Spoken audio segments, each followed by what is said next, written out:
Okay.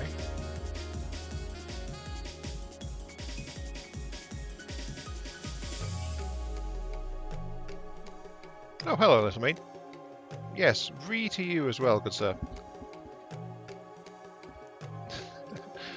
Don't mind me, I'm just getting started doing a last sound check before I actually get rolling on this.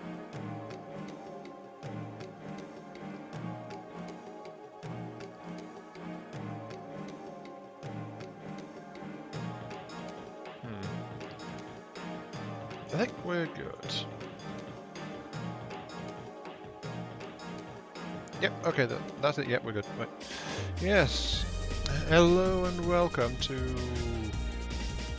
FTD. It's just me today, I'm afraid, but I figured, you know, it's I want to go and do a thing. Hey, Jason Standella, welcome to the stream to you as well. Yes, indeed. Welcome. Just laid back, doing the thingy kind of thing. So, if you want me to try and build like a certain thing or something, then just throw it at me. I'm willing to listen to ideas and stuff. I'll just drop into Dammer's general voice chat, so if anyone can drop in there if they want to. And I'm just letting people know that I'm actually doing this on Discord. So yeah.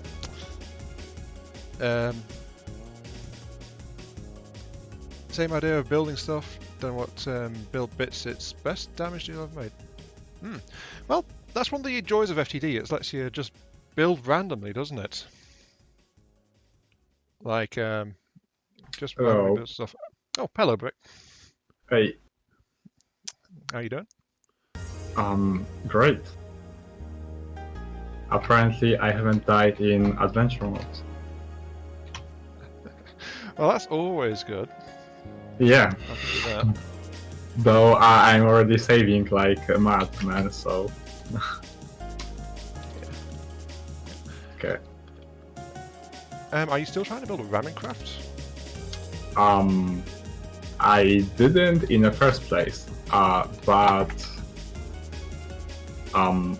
today I started with I had no weapons, and then I saw like, I don't know, some small craft, and I was like, okay, I'm 20 meters per second, let's try to ram it. And well, I gathered some resources and then switched to some how it is, some missiles and simple weapons. So no more ramming crafts. I don't know, ramming crafts, I've not tried a crack at them in quite a long time. It's something I do want to try and do. So maybe I'll actually start by building one of those first for the guys watching. Name, surname, welcome to the stream. I'm actually self-isolating even in stream. Yes, I am isolating myself from everything and everyone. I didn't go to town at all earlier today to actually do some shopping. Not at all. No. No, I actually did go out today, but it's my first time out since Friday, actually, so I guess I'm self-isolating. Sorry, Brick, I'm getting a bit mixed up, but you can probably guess I am. Yeah. I am live streaming, so congratulations, your voice has been heard by the adoring public. There you go. Nice. I'm being advertised.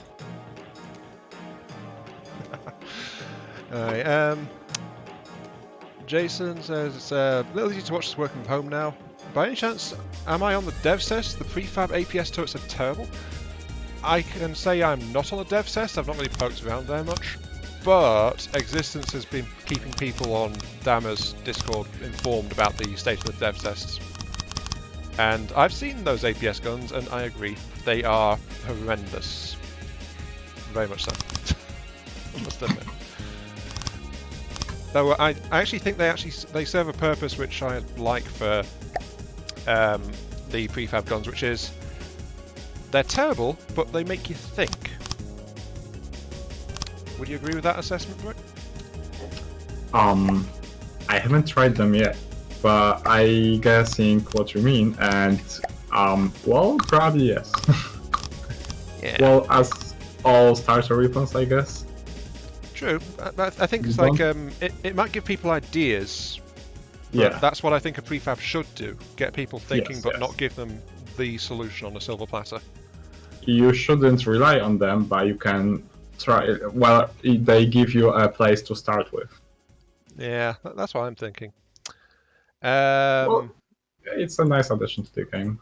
Yeah. If they keep prefabs like around that level, then I'll be happy to have them in there. If I'm honest. Yes. Part of me thinks that like the prefab engines are just too good. They.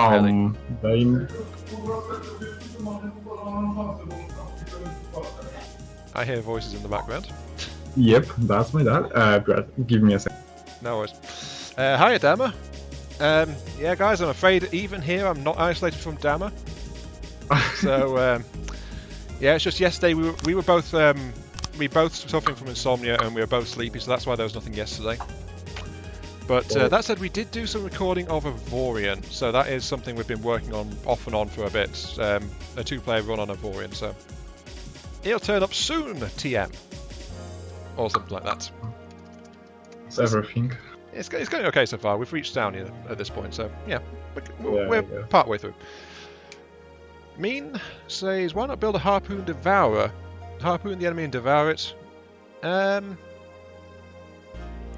You were thinking of a structure underwater devouring vehicles, possibly. Yeah, Dama. Yes, I am hearing voices. Yes, I don't know why this surprises you. I thought it was well established.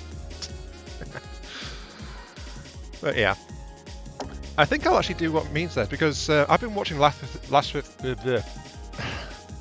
Yeah. Damn, isn't it? Lafric. Yes, Lathrix. Thank you. Exactly. I've been watching his play on adventure mode, and it's got me thinking about doing my own run on adventure mode as well, because, well, I've not touched adventure mode in a very long time. So, you know, it's something that could be fun. And it might be fun to actually do some stuff for you guys as well. So hey. I wish those would be in multiplayer, but yeah. Well, it's like this, as in this. We were actually hanging in an open lobby, so we've had other people dropping in a few times. I see. Yeah, but can you start actually the adventure mode in multiplayer? Oh wait, you mean FTD adventure mode? No, I thought you were talking about Avorion. Sorry. No, that's as far as you know, FTD is purely single player for adventure mode at this point. Would be a nice feature, but they've not actually given us that. Well, we'll see maybe in some future. Ironically, Dan and I were talking about it with a few people yesterday as well. About exactly that. But yeah, what I'm thinking is I want to try and see how viable a Steam-based system will be. Because, honestly, a Steam drill is a thing of beauty. They are very powerful when they get up to speed, but you've got to burn the steam to get the thing going, so... I don't think there's a power difference actually between the different steam drill sizes. I should probably actually test for that and find out. So let's do that really quick. I'll tell this boiler to maintain a 10,000 pressure. That should be good. Give it something to burn as well. Some people just want to watch the world burn. Jonab3, welcome to the stream, and yeah, thank you. It's you're looking forward to the Avorion stuff, and honestly, it's been so long since we've done Avorion on the channel, so I think it's a good time for it to come back, especially since it released like a month-ish ago.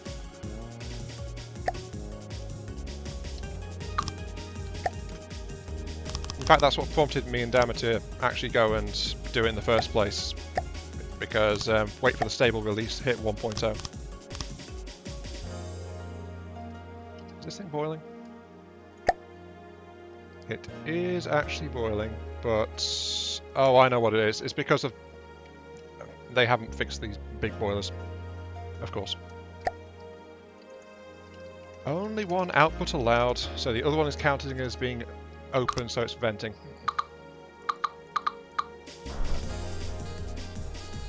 I think. Yeah, there we go. That's got some pressure in it.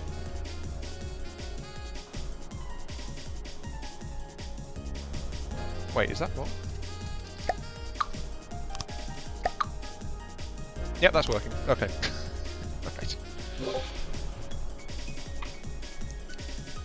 Right. Stealth 17 has a 10-mana Void server up. Yes, I spotted you made a notice of that, Dammer. I'm not sure if I'll try and join that or not, but it could be interesting. I just want to know why this thing is not boiling very hard. What's its pressure at? Very low. Oh, I see. F5.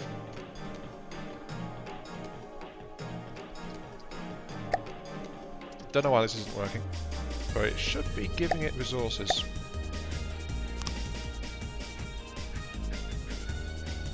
There we go. Right, pressure restored.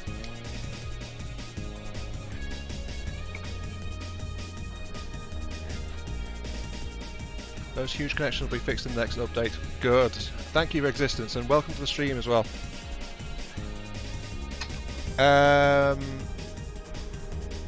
Oh, Existence, you're asking someone to explain what the setting pressure does, and does the auto button on there work? Yes, the auto button does work on the boilers, which is why it's a great addition. But target pressure is where it will burn material in the boiler.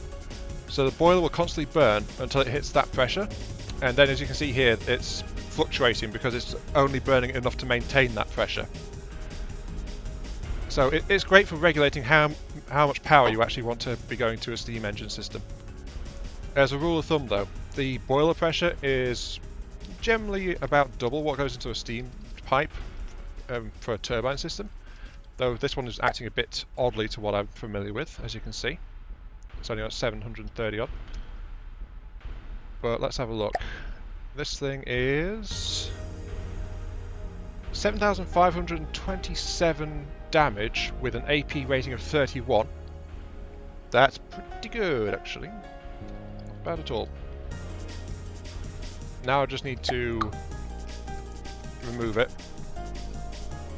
So that's 7,000 odd damage, 31 AP. And let's plug it into a small steam system. Small steam.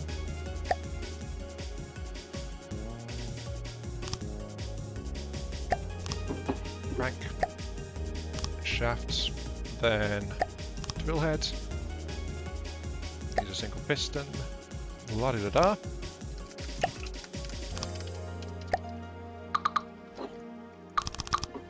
Whoops. You didn't see me accidentally replace the pipe, not at all.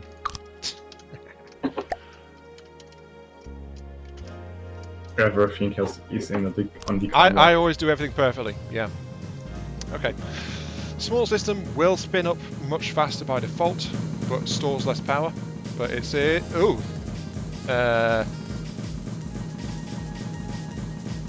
Slight difference there. Okay.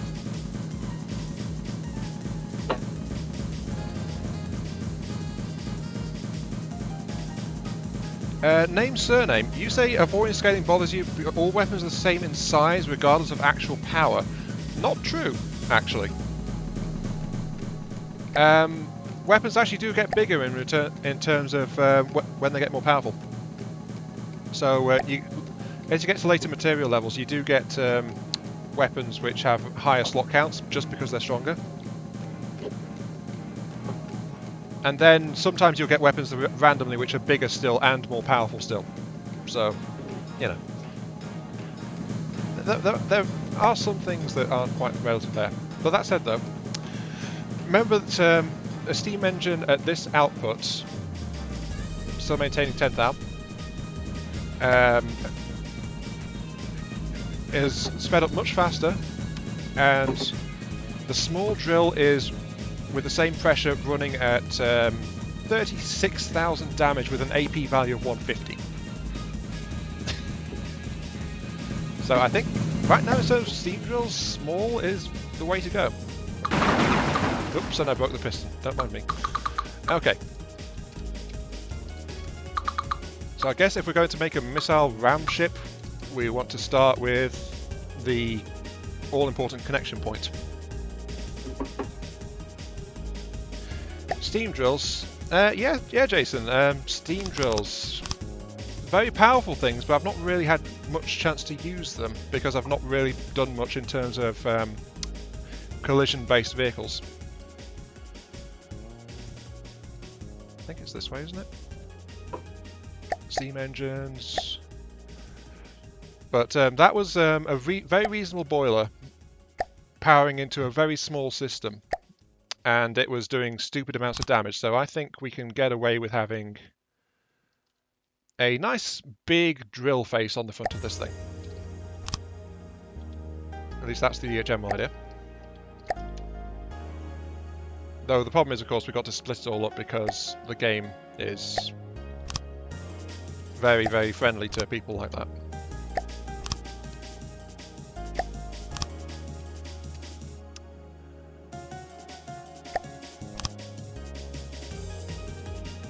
Should I add a shaft to the thing? Something I do have to mention, though, by the way, with steam drills, is if the drill head gets badly damaged, like you add drill extensions and a head, and then the drill shape changes, like a piece gets damaged and breaks off, it can actually crash the game because it can't reassign the value properly to the remaining drill system. So delicious. Yeah, so that is a guaranteed thing. Like, even editing, if you just have a two-piece drill length and you actually remove a block while working on it and it's spun up, it can outright crash the game. So there are some faults in the system, I must admit. But that said, very powerful. And I don't think there's any reason why you'd want to have a smaller system either. Sorry, a bigger drill, rather. All it gives you is contact area. But what I'm doing here is like splitting it up into several things anyway, so I don't think that matters too much to me, at least. 1, 2, 1, 1, 2. I might have made a mistake making all the hole out of the aluminium, so if I need to go into the water, well, that's not really possible. Yeah, you're going to struggle with buoyancy if you try to go underwater with that. Yep. Well. There we go, quick prefab, so we've now got 4 drills set. Yay. And then I'll run this off a single unified boiler system, because 10,000 pressure, we can reach that with just about any boiler, honestly. So I don't think we even need to bother too much with the drills. Sorry, with a big expensive boiler. We can just build a large boiler in the middle, and that'll be enough for it.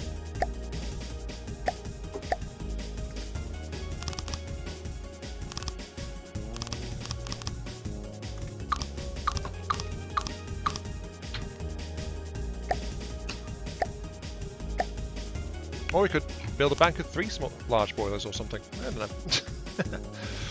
Is FTD Ocean still made of egg yolk? I'm not sure, surname.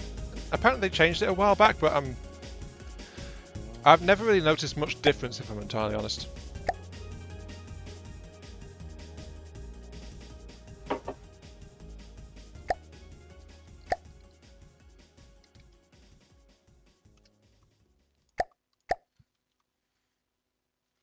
Oh wait, I removed the resource storage. Of course, that's why it's not working. You'd think I'd remember if I did something like that.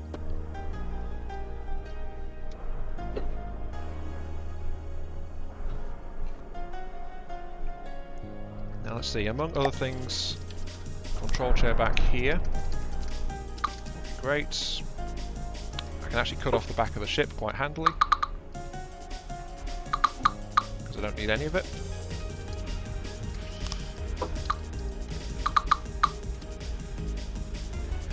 So there we go, we're just letting the steam drill spin up. So many streams to watch. No, there's not many streams to watch at all, Little Mean. I just demand you watch mine. That's all that matters. See, Brick gets it. You're only allowed to watch my stream, darn it. Of course. Of course. My stream or bust? Of course, master. Yes! Obey me! Someday the peasants will revolt, but not today. And if they do revolt, I'll have this shiny new drill ship to go after them with to teach them the error of their ways. So, it's a win-win. You guys get to vent your frustrations, and I get target practice. That's how noble authority works, isn't it? Oh yeah, exactly. I don't know. Yeah, Okay, you press this button to reset the local unrest to 0. Okay, right. Something I'm going to do is I'm going to rubber block this. Yes, I know, I keep stumbling over words. Jeez. It happens whenever I'm nervous or I'm trying to talk too fast or whatever. It's far too regular an occurrence, if I'm honest. But I'm going to rubber coat this area because, well, there's going to be collision happening around these drills, so I want to make sure the ship itself doesn't really get harmed by it.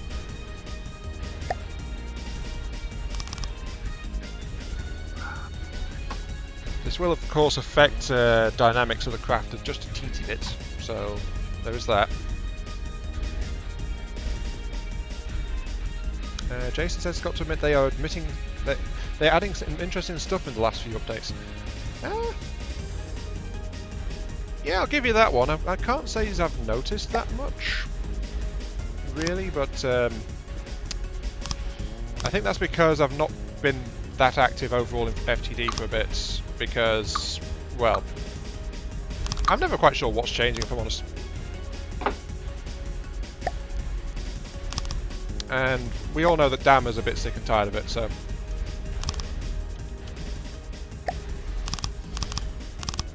So that said, though, I'm curious to see what the changes to the AI and campaign gameplay is going to be, because the grid-based system right now is great for testing and stuff, but they've decided in their infinite wisdom that's not how they want it, so they're actually doing some more AI actions and stuff at the moment, so, you know, I'm curious to see what they come up with regarding that, at the very least.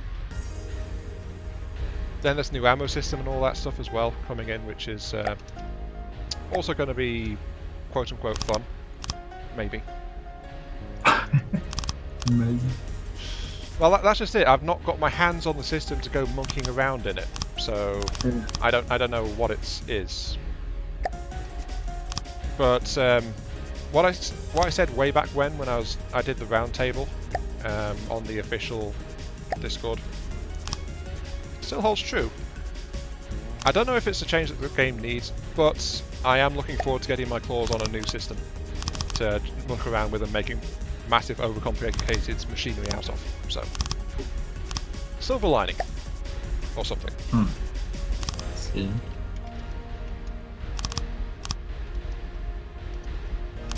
The one change that I don't agree with is like the change to crams, like making them way more expensive. Well, the only thing that Brick can tell is hooray. Yeah, I don't know. I mean, Dammer made an interesting point about I think it was border-wise. I don't know. But someone apparently wouldn't touch the things because it's like didn't like what they did. Oops. I did nothing. You didn't see me make a mistake, no. Because apparently he didn't touch the guns because he felt they didn't serve a useful purpose in the game or something or other, but... I don't know. I'm not going to go searching through the Discord to find the relevant quote, if I'm entirely honest. And even so, from what little I remember of the quote, which I'm probably misremembering, to be upfront with you guys. So don't go yell at Borderwise on my account, please. Yes. Calm ye anger, majestic nerd herd.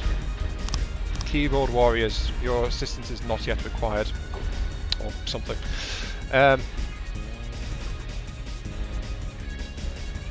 But yeah, it's like crams. I rarely use them, and actually I was considering maybe doing something with crams for this stream. But they have their place. They do something useful, and that's been my stance on them for a very long time. So yeah, I just figured I'd put that out there because I'm rambling, trying to fill the silence with content, in quotation marks. But you know, that's me. I try to at least make the video interesting to watch and listen to as I build a box with drills on the front. Well, you can always play in the background white noise, you know. There is music in the background, actually. But you can always play the white noise. It's gonna fill the emptiness. True. Yes, name, surname. I agree, this flat front is going to do wonders for my hydrodynamics. That's why I'm adding these little ridges and stripes here, so, you know, it looks like it should be doing something, even if it's not going to do anything. So there is that. Ooh. So, look, it's got aerodynamic fins on it. How can it not be fast? That's how physics works, right? Yes. It's even got these air holes behind the drills for air to flow through. That won't slow it down in the least. Physics is a simple man. He says things, he goes fast. Yeah. Well, everyone knows if you want to go fast, you have to paint it red, because red makes it go faster. Oh yeah. Yeah. Really, Dama? Dama's question is, do you think that we're going to see go full release this month? I doubt it, because they're still adding major changes. I still remember they were thinking of doing like full release like March time, maybe late February, if you recall that one, and then they pushed it back. So they can make noises about full release, but with the big changes they're putting in, I just don't see it. I don't see it. It wouldn't make sense to release it right now. Like, yeah, you get time to finish it, and then. Well. You suggest adding spikes to the front? Yeah, Demo, actually, some spikes would probably be a good idea. Yes, name, surname. That's Orc logic, yes. It needs all the guns and gubbins on it, and maybe a few squigs to run the engine and throw out in the exhaust shafts, you know, just to make it go faster, a little bit of extra boost. That kind of thing. And that's also my idea here, Jason, yeah. The limits of hydrodynamics can be overwhelmed to sufficient horsepower. Yes. Also remember, this thing will have drills dragging it towards the target too. So if this thing is light enough, the target will help it come to them. Come to me, my people. Yes. I must go. My planet needs me. Of course. Good. Plus, I'm going to be doing something which Lathrix didn't, because I suspect Lathrix might not know about this, if I'm entirely honest. But I'm actually going to rig this system up so that it will pull from a much better place than Lathrix. Damn it, why? Whenever I say Lathrix in the ownership tense, it's like, I garble it, I don't know why.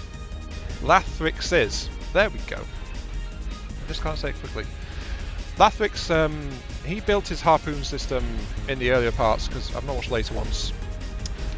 He built those up on his bridge structure, basically, and then was surprised when he didn't pull craft into his melee flail on the front of the ship. I don't know if he corrects that later on, because I'm only on like part 4 or something, but... I'm pretty sure he didn't.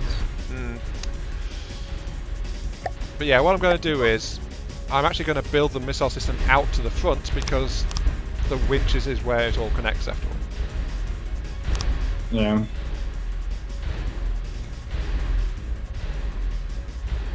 fact, I'm going to go one further, and I'm going to actually attach the winches behind each drill face.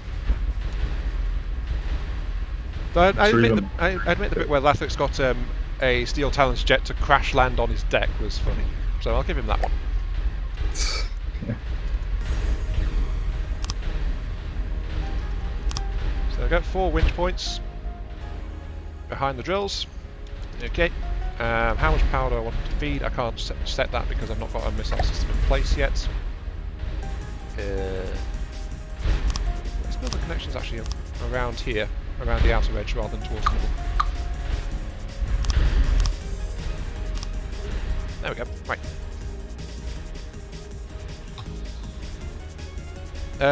Dammer, several billion space orcs can't be wrong. That is true, Dammer, and I don't know how well you guys are versed in your 40k lore, but that is literally why it works. Literally, it works because there is billions of space orcs believe it. That's how orc psycho powers literally works in 40k. There's enough of them, they believe it, so it does stuff. Fun being orcs, honestly. Okay, anyway, I need to actually rig this thing up so I can start setting it up. Let's see, small missiles.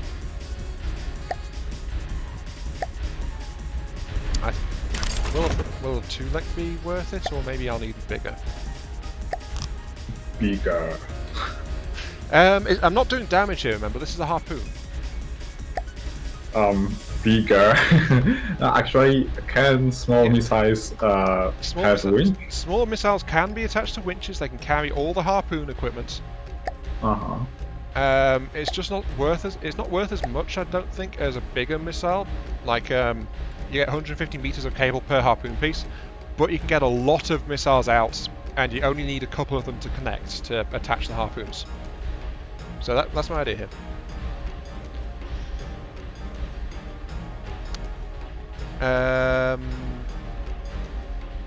Do I remember Rosefella? Honestly, I've heard that name in passing a few times, but never really seen much of all about it. Oh, a long time ago, mysteriously disappeared and deleted all his accounts. Ah, okay. And Ireland as well. Ireland was one of the guys I was looking at. I think I saw some of his stuff when I was first getting into FTD. Actually, I want these kilometers to have like some serious reach on them.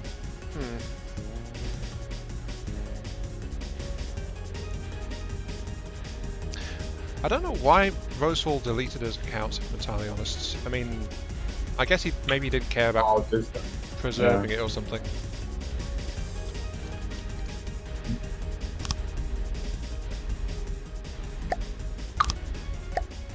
I watched him when in the past times when the Robocraft was still great. Whoa.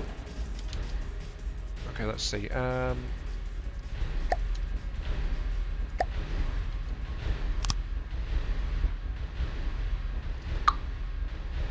Maybe an injector missile.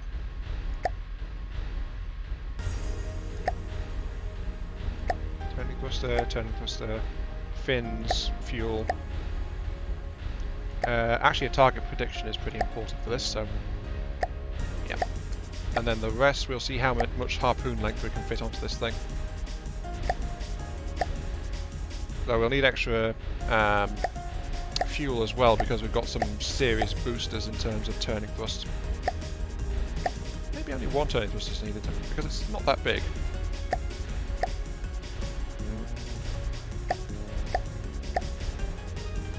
Let's try that way. Right.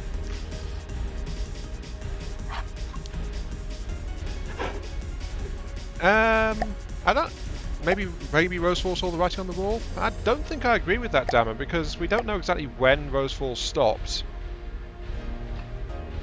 So that's something to consider as well. When did Rosefall actually stop doing content for FTD? Hiya Lauren, welcome to the stream. Hello.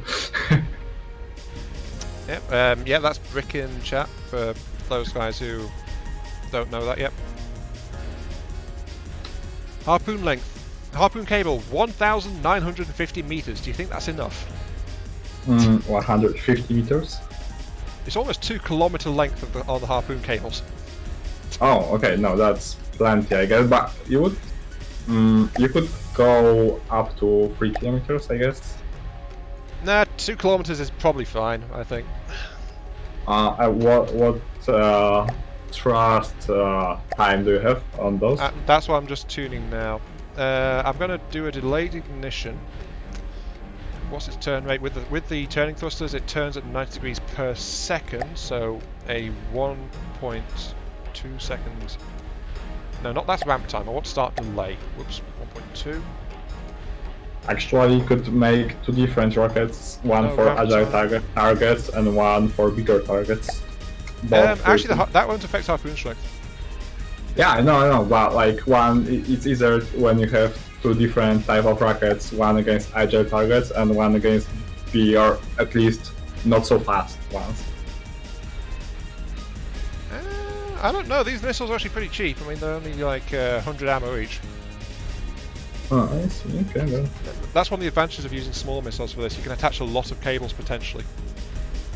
Yeah, I like that they have 4 like gantries, or I don't know, per block or whatever, however to call it. Frustration 12.5 seconds out of a 10-second lifetime. Actually, yeah. Turning thruster ignite at 0.1 seconds. Max fuel use is, I guess, 80%. So I guess turn down the thruster a little bit. Give it a 15-second burn time on it. That seems really good, that. At least I'll be good at hitting stuff. That's what I want. Oh, that's something I should actually do. I'll take off a little cable length and give it a signal processor.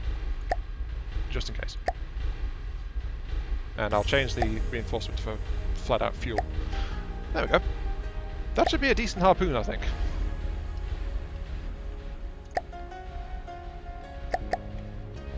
And I'll actually grab it on the dock, so...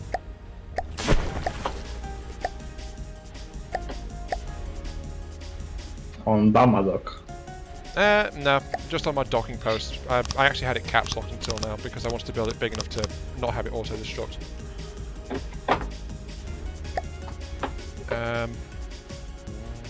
Let's give it since I want to test this now, so I'm going to give it an AI. But I'm not going to plug the AI into anything, I'm just going to give it an FC controller so I can fire the weapons manually. Oops, deleted my chair. You didn't see that, I don't make mistakes, not at all, no. Oh, I should probably give it some ammo too. So it can reload itself. No, not material. Ammo. The game says there's an enemy, but I don't see any. Sometimes it's just outside of your range or it's really far away. Yeah, I guess. Or it's a nasty sub. Am I going with a harpoon cluster missile? Sorry, no actually, no. The idea is that these are the harpoon missiles. I mean, as you saw, they've got like over 1.5 kilometers of harpoon cable on them. I don't know actually if a cluster missile could do that. That's either it won't work or it's a potential bug you could exploit in the game.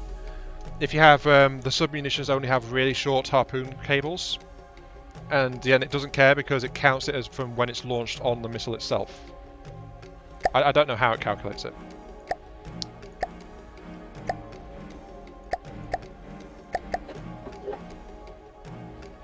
Why is the water behind me? Angle control, let's get it around to, I guess, 60? Right. Okay, let's give this a shot.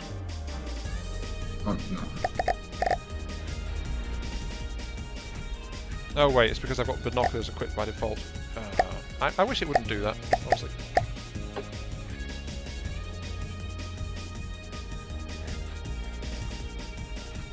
No free winch to attach the harpoons. Really? It has got winches. Oh, do they say they are connected? No, they don't actually. That's what I was just checking. What's down there? The winches are saying they're not connected.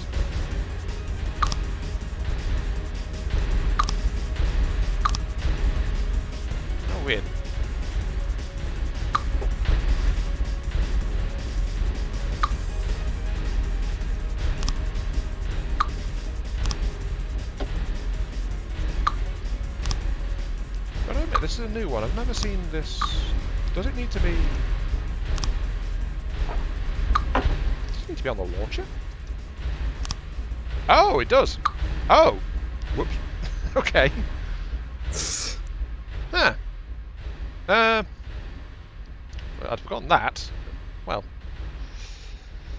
Okay, that's fine. Actually, I can adjust this to compensate. It's actually not a big issue. I'll just reshuffle the interior design a tad. Like the steam engines don't actually need to have 2 pistons. I can shorten it down to 1. I'm sure they might be able to connect to. Oh, you need only 1 winch or more than 1? I think the... Yeah, I'd forgotten this. Shows how much I use them, but...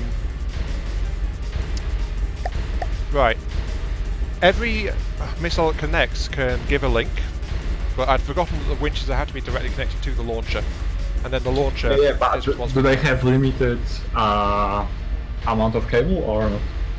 I think it's like that mean with that restriction, it means you can have up to 4 winches connected to a given launcher, and I think each winch can support 1 harpoon connection. But how much of length can it support? Infinite? You mean the actual winches? Yeah. Infinite. Okay. Okay, with that done, I can now shift the launchers pretty far forward.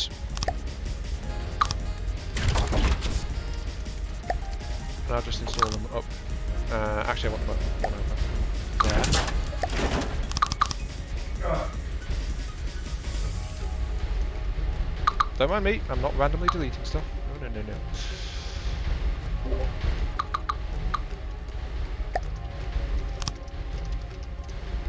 And that's all, so you guys now set up that way. You are... Okay, fine. Sorted. Don't think you can do melee damage with something on a tractor beam. Maybe. If need be, I can always release the tractor beam though, so that's fine. Don't mind me, I'll be right back. Okay, bro. No, it can't attach to the back of it, but it can attach to the sides. So, okay, I'll give it another winch there. And another, if I do that, then I'll give it another winch there, but I want it to be centered, pretty much. Also, how much damage are these doing? 10,000 damage at an AP of 44 per drill. I think the Marauder's going to have a fun time if this thing works properly. There we go. Right. Yeah, sorry about that, guys. I missed a bit on the chat, it seems. Let's see. At the point in time that bullets can pass through intermetal. Oh, I remember that. It's when the Emperor was asked if there can be such a thing as enough DACA. Yeah. I really like that series. Jeez. Anyway. Existence, you don't know how to make cluster meme missiles? Actually, cluster missiles are getting an upgrade. That is something I've seen on the dev test. Well, I've not seen it, but I've seen people do videos on the dev test, and they've confirmed it. And that's that cluster missiles are actually going to be viable when whatever's on the dev test gets out, because they're going to change the price of the cluster components. If you want Existence, I could work a cluster missile into this boat just so you can see how they work in a little bit. The heat ones, I think they work just like heat APS shells. Explosives behind them, heat on the tip, and then off it goes. But okay, let's see.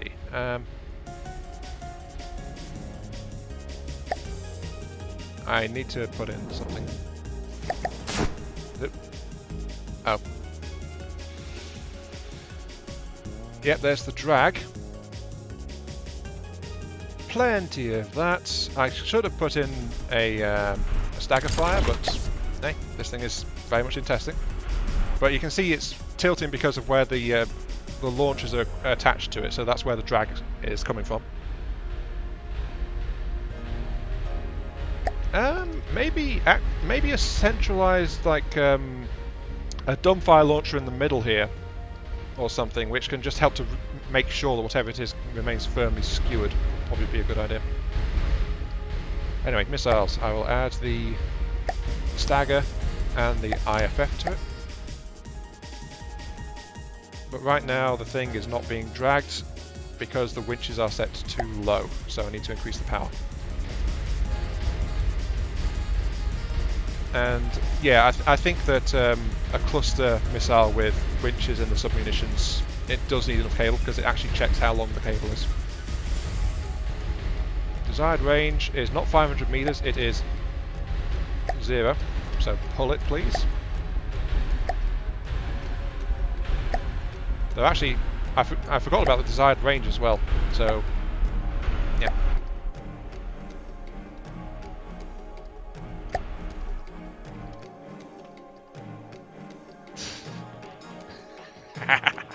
The victim is coming. Slowly but surely. But I've got 4 winches attached, but they are running flat out. I do think a redesign on the launch system would probably be a good idea to try and sort this out a bit.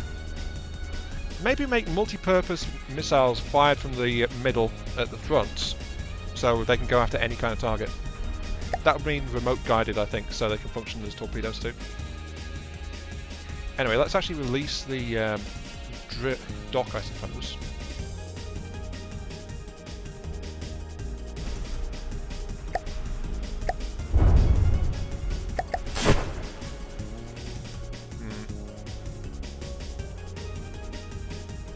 Okay, yeah, I messed that up because it was on the thing and it didn't lift it up. Right. Destroy the enemy. I need to make this boat actually float. So that involves the vigorous application of wooden beams. I think that'll be enough for that, yeah.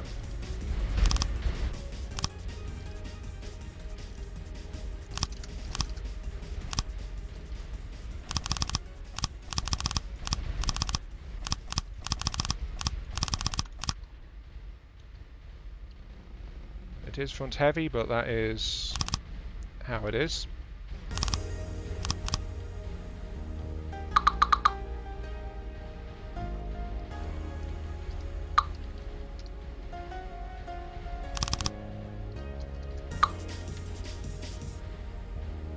Yep, that'll do. Behold my boat! It is beautiful. Yes. Cue the Jaws theme. Yeah, and yeah, no worries existence. I'll go over it in a bit.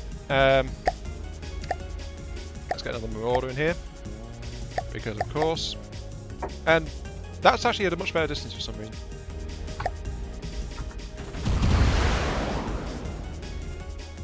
Ah, it's only firing when there's an available winch for the launcher.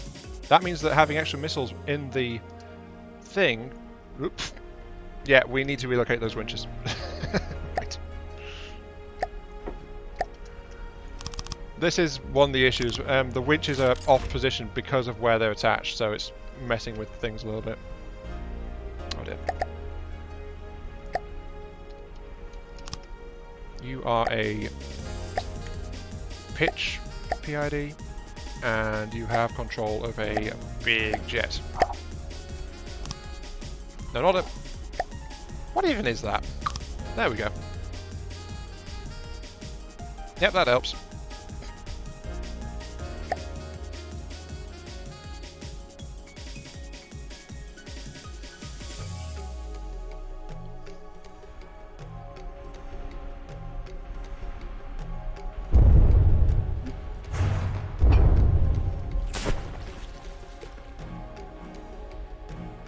Yep. Okay, so the drills did do a thing. However, I think the location of the winches is causing issues, and there's the fact that the ship has nothing to do once it's actually latched on. So maybe a short-range laser or something would be great to have in this case. Just mounted on the sides, and then it can rake fire into the side of the ship with very high damage when it gets this close. That might be a worthy addition to this kind of craft, actually. But yeah, missile placement is definitely an issue.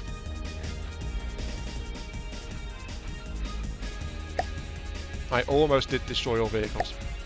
Don't judge me, I'm just used to doing that. However, I will replace these for a bigger drill.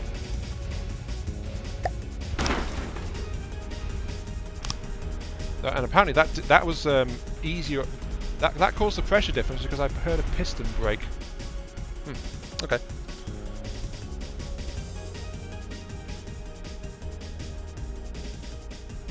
Look at that poor thruster trying to keep it stable.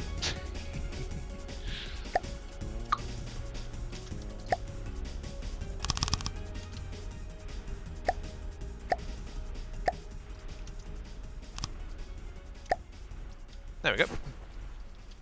Okay, let's try this again.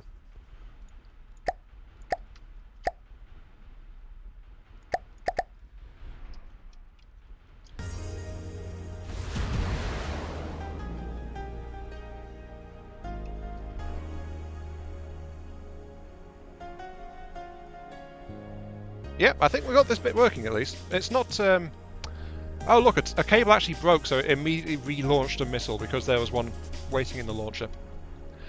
That's another reason I like the smalls. There's plenty of them.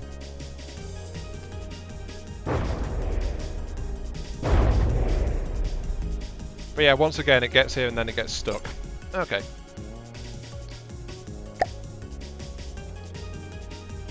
Destroy enemy vehicles. Right.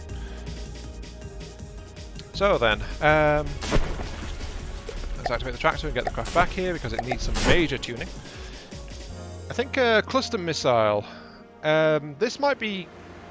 Is there anything in particular you want to see in the cluster missile existence? Or would it be like just a cluster missile because you want to see how to build them?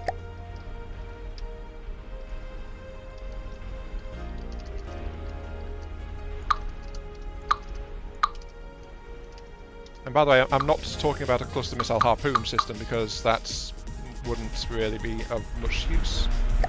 Well, maybe it would be of use, it's just not what I'm planning, I should probably say.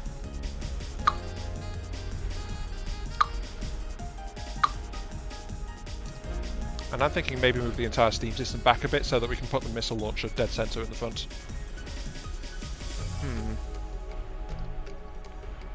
Also, maybe... Dama did mention rams earlier. Problem is the rams do damage based on speed, so if I want them to do much, they'd have to be on spin blocks. Needs clearance to the right and the left as well, so that limits placement when I'm trying to bolt them onto a design like this. They'd have to be like have a gap between them, though I could maybe put 2 on the sides here. But I couldn't just randomly fit them into the front here, they'd have to be out front like that.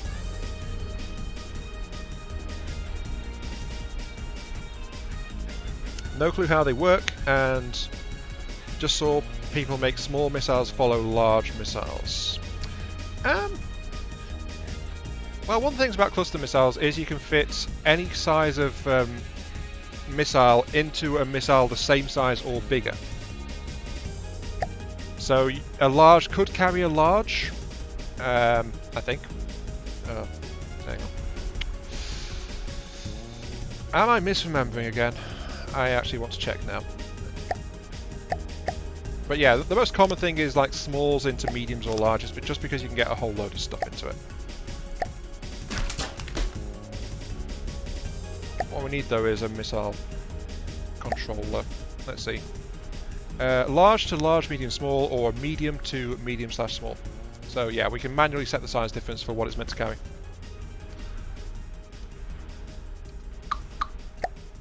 I'm just pondering what kind of missile to actually put into this thing. What would be good for it?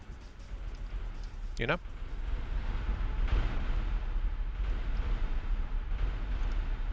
And I'm thinking that this thing... this size of missile felt good for a harpoon. So I want to convert this bank at the front here into like a missile bank as well, so... Yeah, I'll do that. Small missiles, I admit they're fragile, but as I said a few moments ago, it's like, if you have extras, then, hey, if one gets destroyed, you can launch another one immediately. So it gives you some spares. if you do it that way.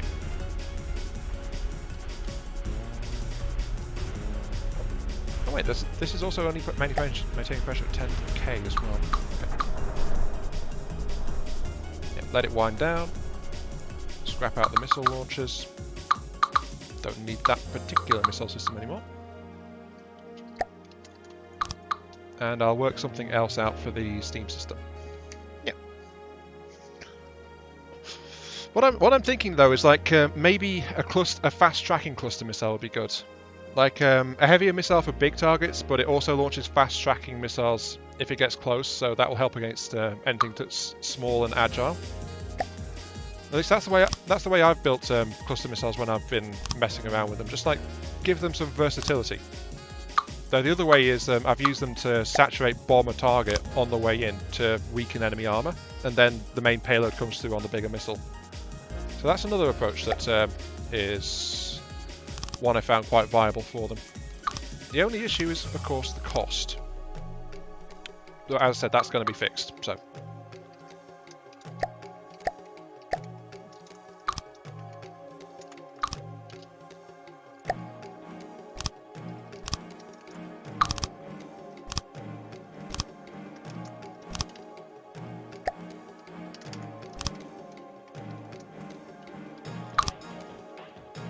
That'll do. Okay.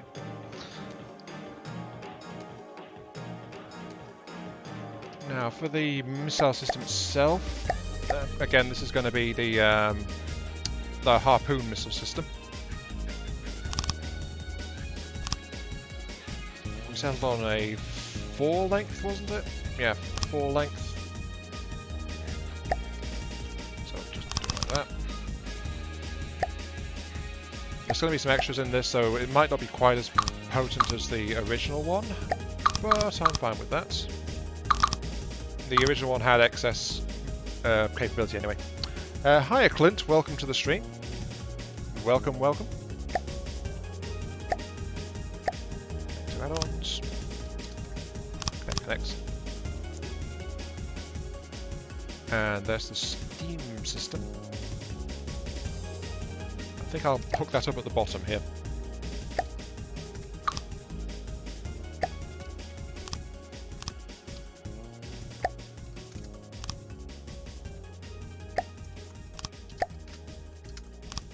There we go. In fact, I don't need to be special, do I? I could just lower the entire steam engine down to be on the bottom layer. Actually, yeah, that sounds good. Let's do that. Does mean deleting some ammo and storage and stuff, but that's all temporary anyway.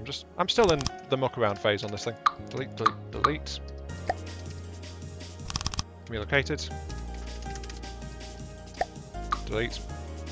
Delete. Delete. Nope. Actually, delete. There we go. There's the space I might need for the missile, so. 10.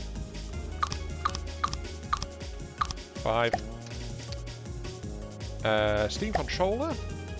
I always go for the small steam controller, and I have to admit, as long as they allow you to control a boiler with any size controller, I will always install the small one because it's just smaller. That's just the way I like it. So yeah. Hiya Tux, welcome to the stream to you as well. Yes, welcome. Clint and Tux, just so you know, right now I'm mucking around making a melee ship thing based on steam drills for its offensive potential. So that's what you're seeing right here. And actually, I could replace shaft health 150, health 1000, armor 25. It'd be more durable if I replace this with a drill as well, but the thing is the drills greatly reduce how well a steam engine can spin up a drill. In fact, I want the boiler at high pressure anyway, so 10,000. Let's ramp it up to 50,000. Got to remember the boiler pressure is split between 4 drills, so yeah. Okay, right. The connection is there. I will install the controller there, because of course it'll split between the two, followed by a stagger, and actually this won't need an IFF, so I'll leave that off. Save a block. Symptom of doing small stuff, save blocks. Am I using harpoons and Winchester to draw targets in? Winchester? Not sure what a Winchester is, Tugs. Could you elaborate on that one, please?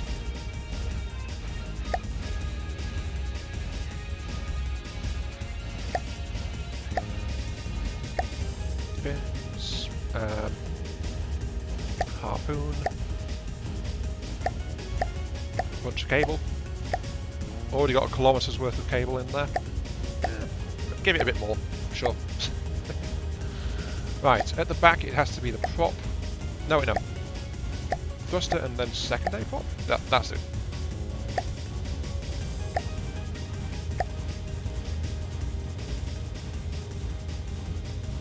I think I'll make that one actually a turning thruster. Yeah, turning thruster. 0.1 activation, max fuel, fine. Then fins, remote guidance, and then we'll see what we've got. So, gotta remember this thing has actually got only a 20-second lifetime because it's a missile. Winchester, yeah, winches. Yeah, that's the general idea. Stun and pull. Actually, that's the point, Clint. Thank you. I'd actually slipped my mind on that one. Yeah. Using an EMP system would be great for helping disable a target that you're trying to pull in. So there we go. Existence. I guess the cluster missile system is going to be an EMP-based one. So yeah. Important that actually. Well, actually not important. You can get away without it, but it depends on how you built your ship, I would say. So thrust duration, water duration 125. Water's power. Thrust duration is also really high too. Power. We've got the turn thruster to help turn it. Fins, harpoon. What's the cable length? 1.6. I think that's going to be a good harpoon in general, I suppose. So we just need the winches.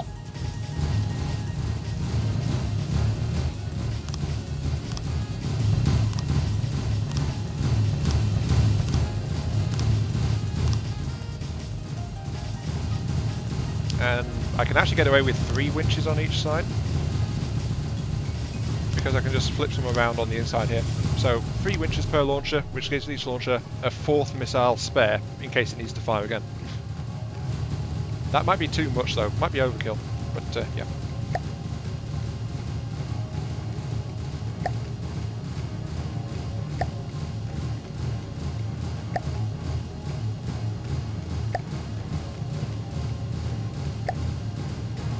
Oh wait, no, apply to all. Button. Press the button. If you see a shiny button, press it.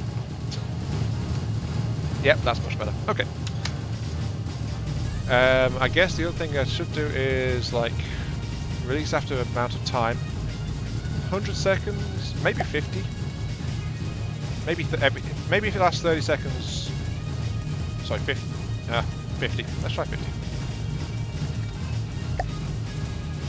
Apply to them all, so they'll latch on for 50 seconds and then release if the target's not been dragged in at that time, so then reapply.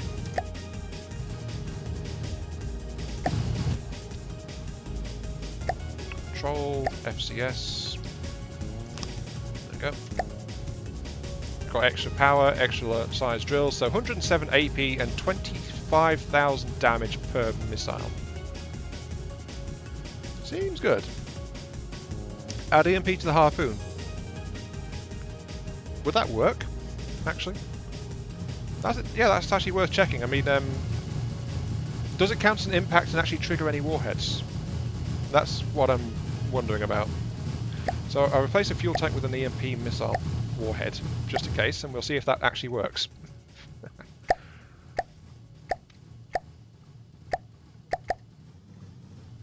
Okay, release.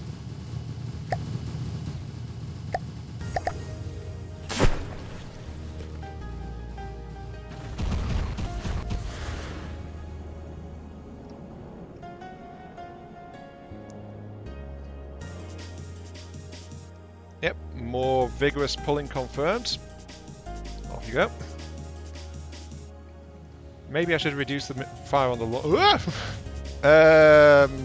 right, okay, yeah. Oh yeah, no pitch correction at the moment. Fun.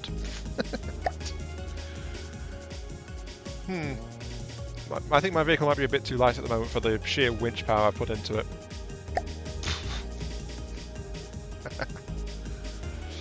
Actually, I got distracted, so I wasn't watching for EMP effects. I'll redo that.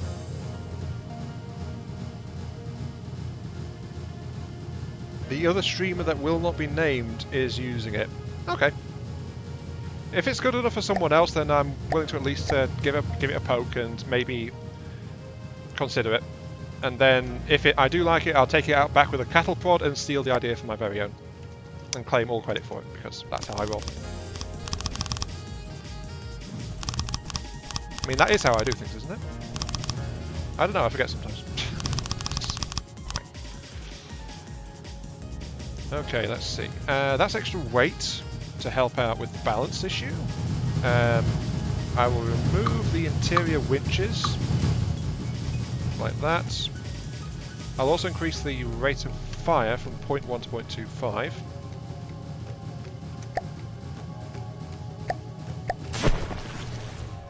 We have a slight issue of sinking, but I'm okay with that. Give me another marauder, please. Off, off. And this time I'll watch to see if EMP does stuff.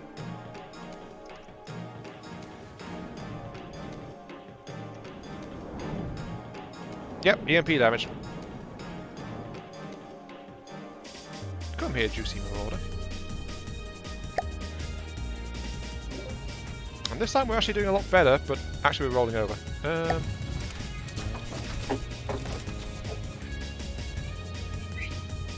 Why are there... Oh, there's a couple of missiles that didn't connect, and they've wandered off that way somehow. Fine. Right.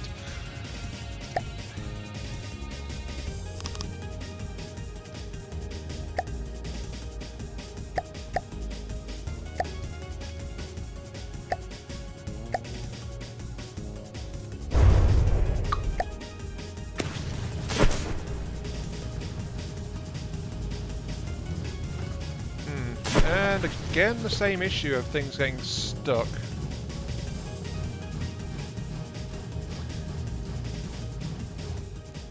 Yeah, I don't know either Existence or Dammer. Other streamers, what is this strange thing you speak of? There is no such thing as other streamers. There is only me. I am the only streamer. Yes. I am the only streamer, so you must watch me. That is how it goes. And I guess I'll add a PID for altitude too, because, yeah. Propulsion vertical, mean sea level. Right, and let's actually get some props in here to sort things out.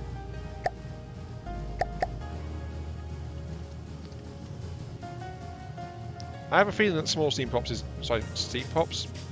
Small props might not be enough to actually do some stuff, so I guess big props is what I want to try and use.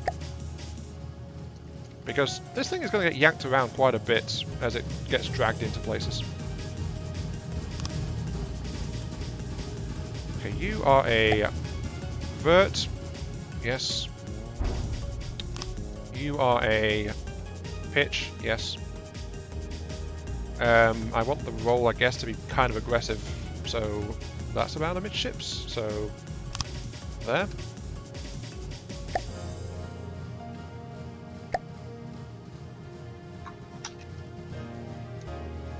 There you go, that's doing something.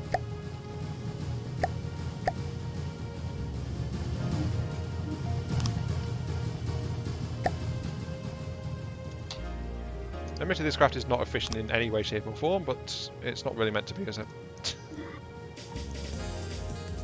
The drills will be more useful if they were on a turret. This is true. The problem is that that turret then has to have the entire piston and boiler assembly installed as well.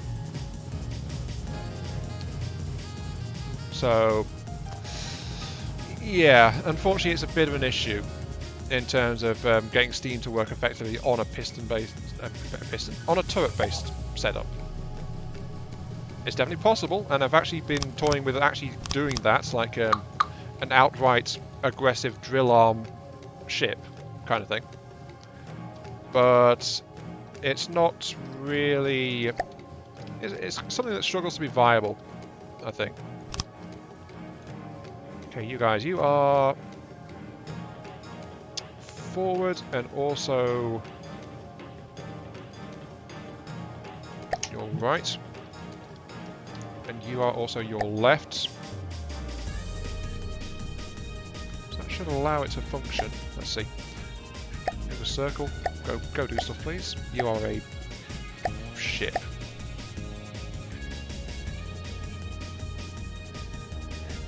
And off it goes. Hooray! La-di-da-da. This thing is now able to propel itself. Right. Spin block then on a turret. Yeah, that's true. It would remove clipping then existence, but then I don't really like clipping, so that's why I'm kind of objecting to it a bit. I outright go out of my way to avoid clipping where possible, unless it's something in the game's limits itself that is causing me the issue.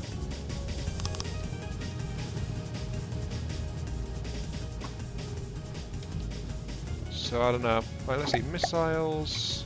Let's get a big missile, I suppose.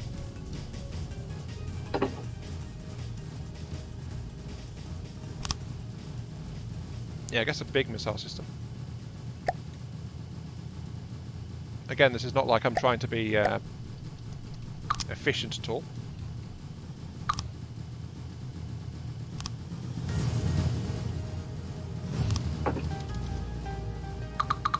Okay, so this is going to be our cluster missile system. That's why I'm using big missiles as the basis for it.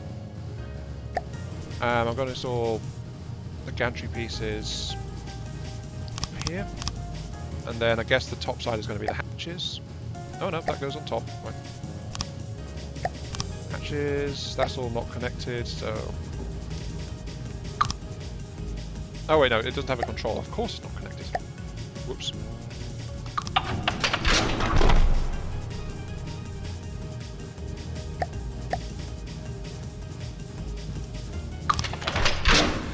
There we go, missiles! Hooray! Now then.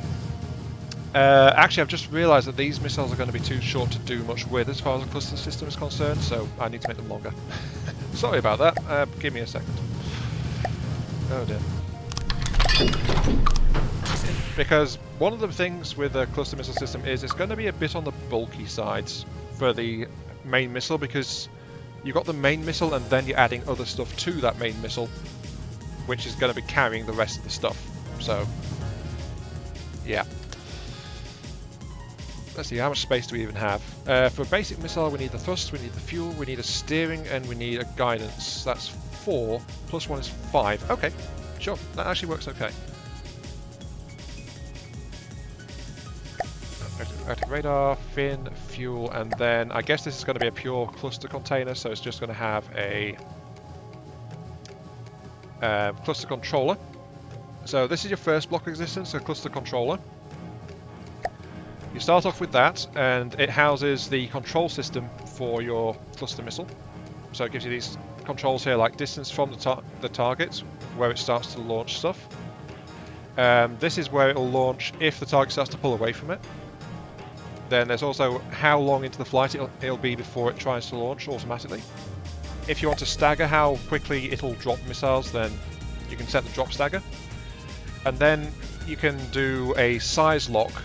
So I could tell this thing to only take certain sizes of missiles into it.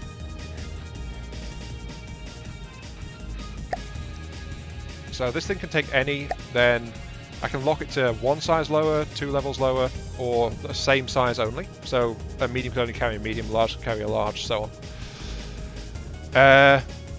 Next thing would be is the cluster extension, which is the same as the cluster controller, but it goes next to it. and all that does is add extra space to the cluster system. Those are the two you want on your main missile, which is housing stuff. So that's what you do there. And then we need sub-munitions of some kind. In this case, I'm going to be giving it small sub-munitions. So just do it like that. You just need to attach it to the actual launcher itself, that's all it needs. And then I guess I'm going to go like this, because these guys are meant to have some function to them, so they're 2 meter long. Something you can do, by the way, is compare the length of the missile system. So the missile, the cluster container here is 1 block long. These missiles are 2 blocks long, so that's automatically halves, roughly, the number of missiles you can put into it. But the way it goes is 1 large can hold 4 mediums. 1 medium can hold 4 smalls. So that means 1 large should be able to hold 16 smalls of the same length. It's just that there is a slight inefficiency, so it'll actually be 15 rather than 16. Same with the mediums, it'll be like 1 less because of the volume not being a perfect translation. So, going by that, one of these missiles should, as a theoretical limit, be able to hold 7 small missiles at 2 blocks in length. So that's just a nice quick way to try and work it out. But again, I just need to load it in here. And that's like that. Next thing is, I'm going to get a thumper on here. This is going to be a short-range thrust. Actually, no. I want this to be a fast tracker, don't I? Yeah, variable thruster. Radar seeker. Fins, fuel. It's going to be an EMP type missile, so it's going to hold EMP warheads. That should be alright. Warhead arming 0.1 because we don't know where it's going to be launched. So, yeah. What's its thrust? 12.5 out of 10, so we can boost the speed a tad. So there we go, so we've got a really basic guided EMP missile, which should be enough to do some annoying stuff to things if it hits it. But I have actually made a mistake there, because I need to replace one of those warheads with a munition ejector piece. And this is what tells the system that this missile is actually a sub-munition. So the ejector means it will actually lock this into the launcher, and it'll try to launch it with the big missile. So that's now in the big missile, just there. So that should be good. Anyway, continuing. The way this works is, it'll launch the big missile, then the big missile acts as a teleport point. The small missiles will teleport out of their launch housing to the big missile when the big missile wants to fire them. And then they go on from there. So, among other things, you could tell it to... do inertia. No, wait, no, they've removed that. Never mind. Don't mind me. I know what I'm doing. Yes. But yeah, this will launch 400 meters from the target. That's okay. I'll actually drop it to 300 meters. And then it releases every 0.1 seconds until it's emptied itself. So that's 7 missiles, as we've already worked out. I just think it's a good idea to have the missiles pre-stocked in the launcher. So they're all there, and the launcher can hold enough small missiles to fill the big missile. At least that's my thought on it overall. But I also need to do things like have IFF and stagger fire on the main launcher too, because there's more than one. So, missile, stagger, IFF. 1 second between firing. Okay, I'll just give this thing a weapon assignment for a moment, just so I can fire this one by itself. One drawback of a cluster missile is that it shows I've got 18 missiles ready to fire in the weapon tab bottom left, even though there's only like 2 missiles ready to fire, because it still counts those small missiles as being ready. But for now, if I do this, I can fire one. And then when it gets to the right range, it'll start to teleport in the missiles. Or it should do. Have I done something wrong here? I know what I'm doing. Size difference locked 3 levels below. Same level 1, 2, 3. Yeah, this thing should be ready to accept them. That didn't work for some reason.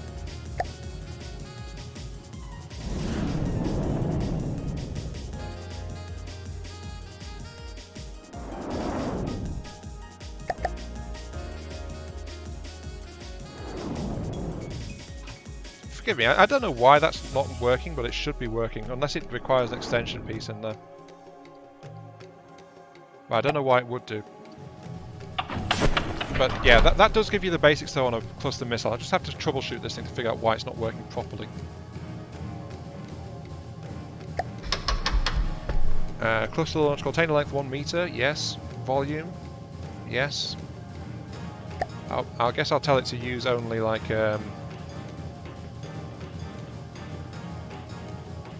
yeah, use two levels below, so large can take that, but that shouldn't be an issue.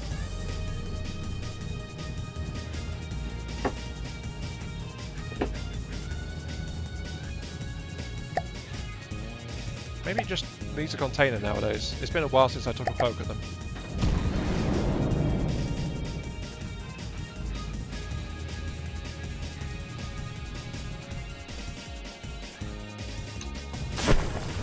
Okay, you missile, I'm going to give you actually an extra container just because I don't like what you're doing.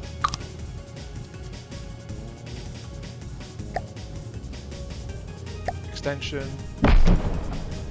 And of course the self-guided active radar. Yeah, that should be working. Okay, kind of weird.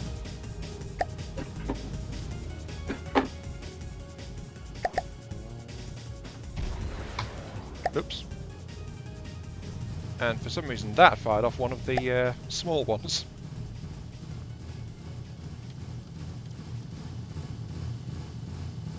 Oh, did I not? They're all meant to be ejected. Copy that to all.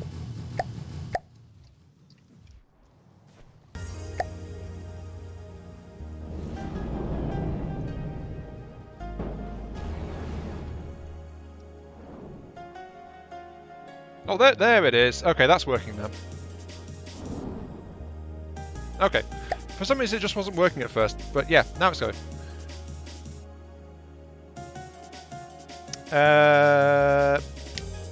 Right, thanks Clint. I forgot about that one. Yeah, well spotted. Okay, it wasn't working flat out because I was a dummy and I forgot that you also need the minimum length of the container to be able to hold the missile in question. If you go longer, then it's absolutely fine anyway, as long as it's got the internal volume. You can't go shorter though, so because I had a 2-meter missile, it couldn't take the 2-meter submunition. Right, it's so obvious when it's pointed out to you. Thanks, Clint. Oh dear. But yeah, that is the thing. That is actually working now. I guess I'm just used to having like 1-meter dumbfire rockets in it, so I forgot. Since that's what I've been messing around with mostly.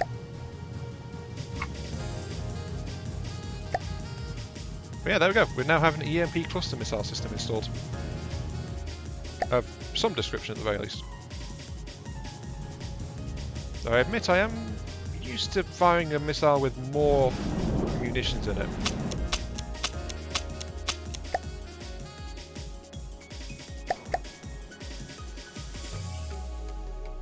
Okay, right. Enough of that, let's continue. So that is the EMP system. That's installed. We've got the system at the front, which I'll actually assign to Group 2 with full firing angle. Now, what was it? Can now have 13 small in 1 big. I can't actually no. It's 15. It's still 15 because now we're comparing a 2-meter container to a 2-meter missile. So it's still 15 in a single one. But that does mean I haven't got enough missiles installed, actually. Now that you mention it, so... Whoops. I need more missiles. I'll put the IFF at the front here.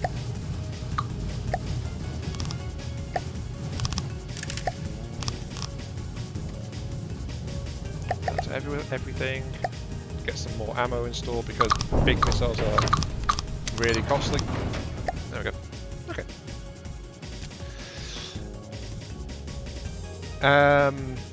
Yeah, Clint, I think you might have missed it when I mentioned earlier. It's like, generally it's like -1 because it's slightly smaller on the container. So, but then it's like 4-to-1 for each tier you go down. So a large could hold at maximum 4 mediums of the same length. It's just that because the space is slightly smaller, it's only 3. But a medium could hold 4 smalls of the same length. So again, it's like 1 becomes 4, 4 becomes 16. So a large of the same length could hold 15 small missiles in total.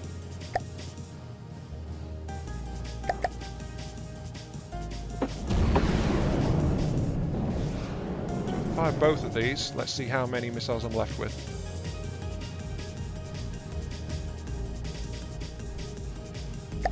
It doesn't update the HUD properly, though. Yeah. Yeah, that's fired all missiles that I had in stock, -2. So, yeah. There it is. But those EMP missiles should be fast-tracking enough to at least try to track an aircraft or something as well. So, you know, extra things. Now then, in terms of getting this thing a bit more melee ready...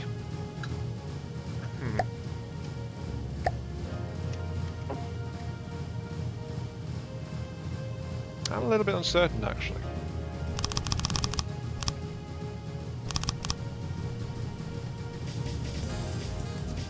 But I think I'm going to actually go with my idea that I mentioned back when we were snuggling up close to the Marauder a little bit ago. Like, I think maybe add a short-range laser turret system on the sides of it. And that will just give it some serious close-range punch to maul whatever it is close to. Oh dear.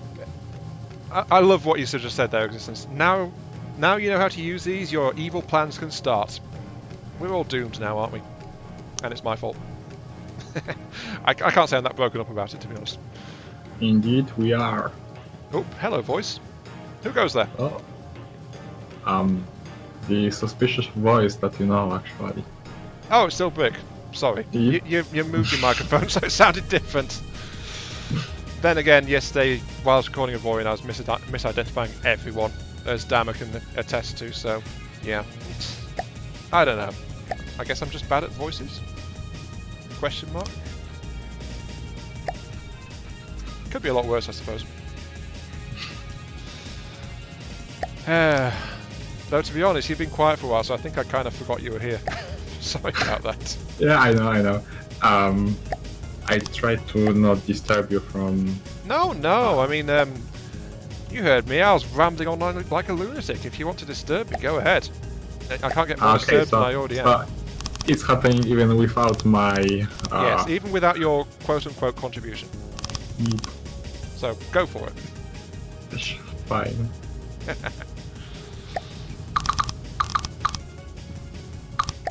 I wonder why Existence nor Dama wouldn't join us here. Oh, I know why Dama hasn't. I see, okay. Yeah, he was in chat earlier. He said he's actually at work, so... Yeah, I could imagine that, yeah. Forgot that. Yeah, he just confirmed in chat that I am ears blind. Apparently. Ears blind? Exactly this. I've just never heard to... Well, you can't say I'm deaf because I do hear people, so... I don't know what the word is for that. It might be eye deaf, but Yeah, Dammer has confirmed I am already disturbed and also that he is at work, so thanks, Dammer. Yep. Thanks for updates. At least we're providing some entertainment for him to while away his time at work, so there is that. Yep. Okay, let's see. Just building a laser core in my usual style, which is great for an offensive laser usually. Though it often results in a high AP, but this is a relatively small system. Let's see what it does. It does 131 AP. That is decent. Not bad. Yeah, yeah. That should means it should do full damage to anything short of the heaviest armor, I think.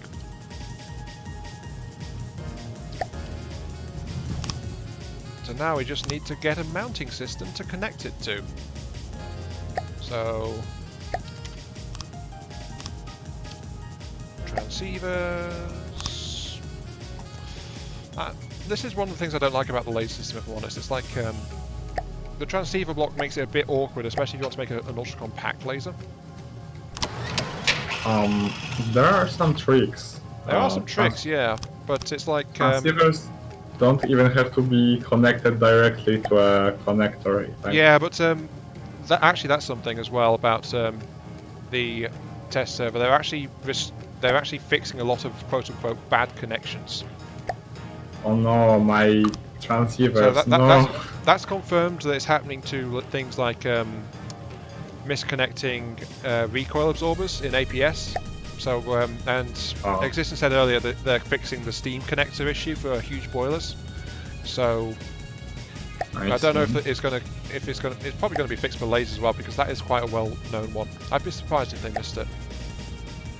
I thought this is the intended. No, I don't think feature. it's intended. Sadly, I was really liking it. It makes sometimes life easier, much easier.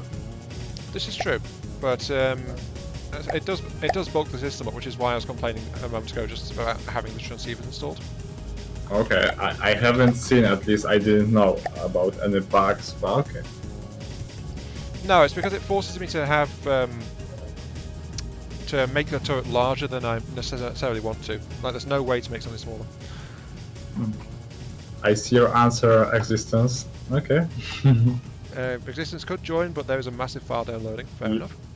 Facial blindness is a condition where you can't remember people's faces. I can't remember voices. Oh, I see where you're coming from. Fair enough. I'm going to restrict this turret pretty hard. I hate when missiles don't go where I intend them to go. That's really frustrating. You're after wrong target, fools. You've got them self-guided, haven't you? Of course I did, but well, yeah, that's why they have one turn, and well, I don't know if they even respond to AI prioritization. They seem to go half the time after whatever they feel like whenever I try and do that. They are like target fluid or something. Yeah, so it's whatever emission source catches their fancy. Yeah, exactly. So I would hope, like, for a one turn, make it more prioritized or something. That would be really handy. Well, I guess my response to that would be Lewis scripting, but I've never really. Yeah, of course. But it sometimes uses a dirty word though in terms of missile development. So at least it was quite a while back. I don't know if that's changed. Well, it's still a very capable of do whatever you want thingy. So. True, but people were objecting it, and it was banned in tournaments and stuff just because, like, it could be used to override and change the missile performance in so much that they were basically unstoppable, as I recall. So. Yeah. No, I understand the objections, so I don't argue with them, but still, it's very. It might be really useful, and it's a very powerful tool. Yeah. Though that said, I do wish the UI would be better, and they are changing the UI, I just don't know how. Well, They're they doing something changing to some. something. They're, for no, sure. they're doing something to some of it. Yeah, they changing something. We don't know what, but they do. Well, that's business as usual, honestly. Yeah. No, I yesterday I struggled to find the series controller, and I was like, okay, it was right below the local weapon control, and it's like, where the hell it is right now? Actually, that's something I do like. I've been constantly struggling to find stats when I've got a mouse overview of an APS or CRAM system, and they're actually breaking that up now. So the moment I saw a screenshot of that from existence in the Discord, it's like it was like, oh yeah, that is so much better. I'll be able to find stuff now. You know? I see. Oh, is there an existence Discord? No, it's existence in Damadoc's Discord. I see. Damadoc says, don't know about Unstoppable. Difficult, maybe, but they are all vulnerable to 400 million flak, like all the missiles. This is true, but remember, Dama, this was way back, and a lot of things were different in the game at that point. But basically, a missile boat was all but unstoppable when it was configured like that. So that was one of the issues it had. Double screen for the win. I can play the game, I can read the chat, and I can watch your stream. Perfect. I've got my desktop doing the game, and I've got my laptop where I'm watching chat, so I'm just glancing back and forth. That's how I've had to solve that one. I got two screens side by side, which is really convenient. At least now. That's all correct and good. Okay, we've got tracking, we've got the lasers.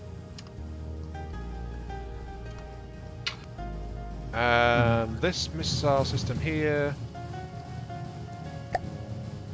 Look at me, I'm rigging the ship for full AI control so it can go and get itself murdered. Before it can even Or get float killed. properly. Well, actually it can float, it's just powered when it floats, so... I don't know. Anyway, Yeah. you are...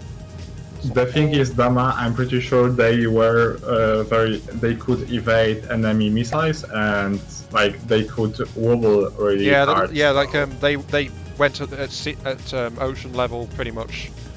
So Yeah, they were like, hard to they track, were, like, and then tomahawks I think some of the advanced ones had evasive programming in them as well, which is like Yes. awesome, Yes. admittedly, but at the same time, it's like it's also far beyond what a non-Lua user could even hope to do. So Yeah.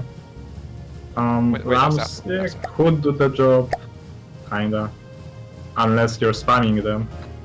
and that's the thing, a boat that spammed. Well, how do you define spam? That's the other thing. Tons and tons of tons missiles. Exactly. But spamming could be like 10 missiles. Nah, to some people. It's not, okay, I know it's all dependent, but A properly configured laser AMS could do the job. Again, true, but again, remember this was like an old age. also the new, like how it's called, the breadboard. It's kinda a new Lua. It's in the vanilla without programming, but actually you can do quite a lot of math in it and well make behaviors that you're not able to achieve with normal AIs, which I really like. I started to mess with it. It's really pretty useful. There we go. It's self-launching its own harpoons. I'm going to rig it to fire with the... Yep, now it's firing off the EMP missiles too.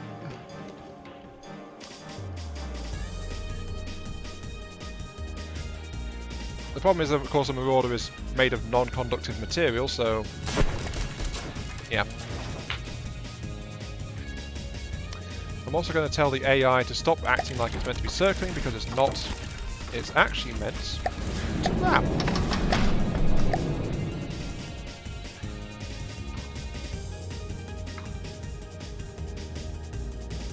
So there we go, now it's charging headlong at the enemy. Whee! Off it goes. Admittedly, it's getting an assist from the tow cables as well, but hey, what can you do? Oh, it's going to rear end the Marauder, apparently.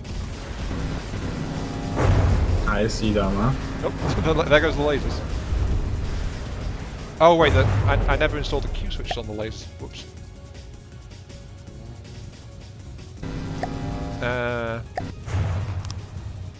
No, not regulators, sorry, Q switches. What am I doing? I don't like that they got the same model.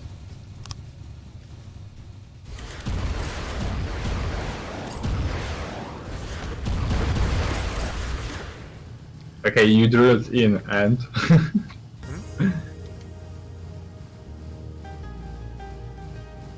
I'm wondering Oh, why yeah, the thing you're- is not firing. You're totally right, Existence. Onyx Watch is very weak against EMP. Why is the laser not doing its thing?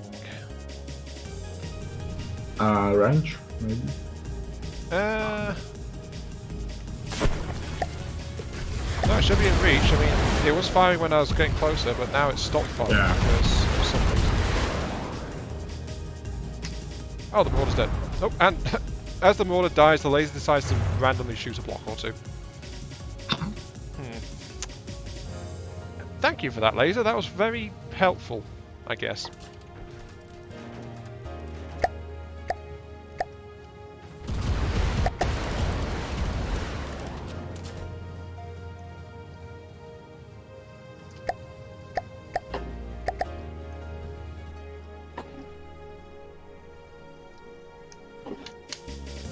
Spawn an Onyx Watch ship so we can see the EMP doing its job. Yeah, fair enough, Existence. I'll do that next.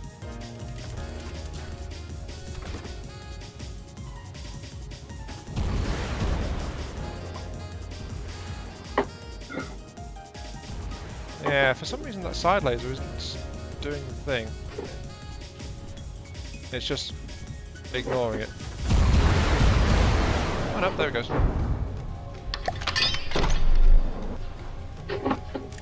I think it must have been targeting something which was too far forward, so the laser couldn't angle to actually hit it.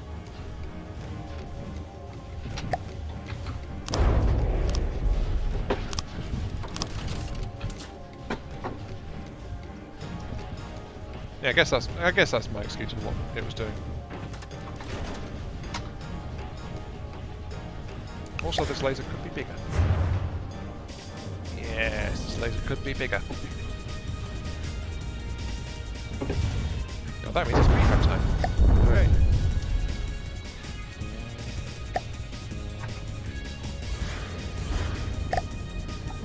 Three, 6, 7 for width, 14 for length. 3 for height.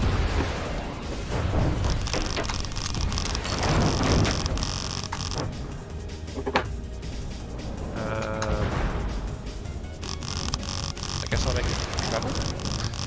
Why not?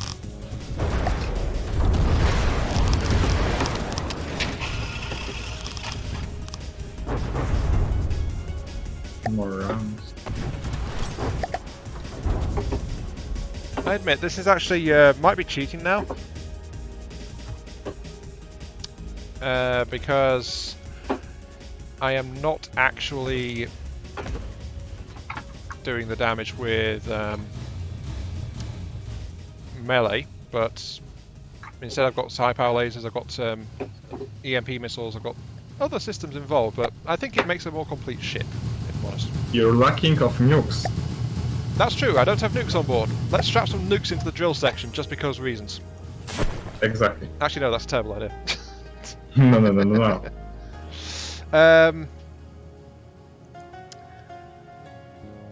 Okay, might want to spawn some simple rams for max destruction. Yeah, I was just thinking of that again, and Dama did mention it earlier if you recall. But I think what I'm going to do is add some simple ram spinners onto the sides of this craft so that if it grinds up against something, it will still be doing damage, most likely, because even ram spinners can stop doing damage sometimes. It's one of the joyous ways in which this game is great. It's like a spinning drill will suddenly stop doing damage every once in a while. It's fun that way. It's an FTD, you cannot expect too much of it. Hey, FTD is still a solid game. Oh yeah.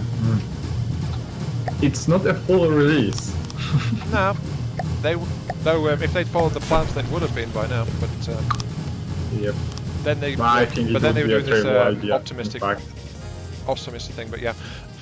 Things I'm happy about this design though is that when the drills connect, they do a ton of damage.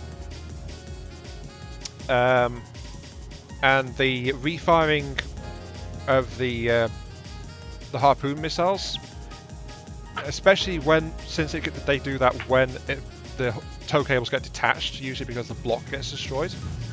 That's great for it maintaining connection with its target. My only issue now is like getting it to do enough damage when it actually gets up to the target. So, which is why we're going to add more spinners to it. You should make it go 500 meters per second, of course. That's the thing about the steam drills, they don't need that.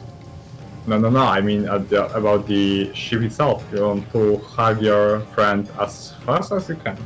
What did you say? 500 meters per second? Yeah, 500 meters per second. Bit difficult. Nah, just strap more thrusters. It's a boat. You can make it fly.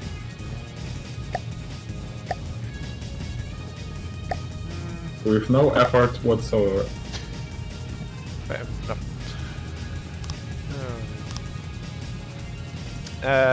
I think I won't. Sounds like a perfect plan.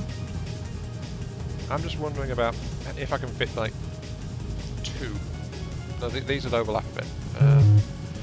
I want to equalise the force on these things, but without some mass on the spinners, these are actually going to be kind of weakened as a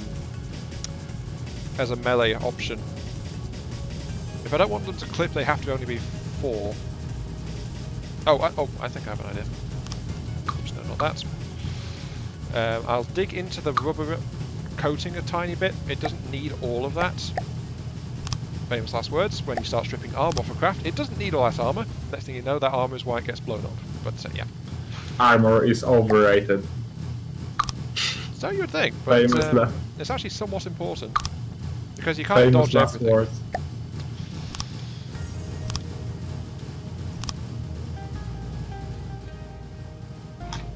There we go. And I'll mount the spin blocks down there so I can at least have a heavy armor block involved on the spinners themselves to increase the damage.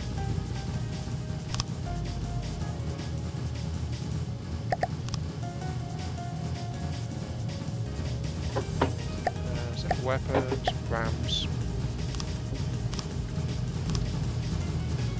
There we go. I could put a big fat cram that can generate a ton of recoil on the back to an ACB that fires it whenever the craft speed is lower than 5 meters per second. That is true. That said though, wouldn't a more effective recoil propulsion system actually be an APS? Especially a railgun APS? You can go the Orion way and blow up some nukes behind you. Or, sadly, we can't do anything to get a nuclear drive going in this game. Nah. Clint, did I turn this thing into a spiked condom? If Dam has taught me anything, I think the appropriate response there is no, it is ribbed for her pleasure. Seems alright. And now I just have to wait to see if Dam approves of that response. So, right. And to everyone else, I apologise, but I've been hanging around Dammer too long, and he agrees with that. So yeah. Cram would use less ammo, possibly.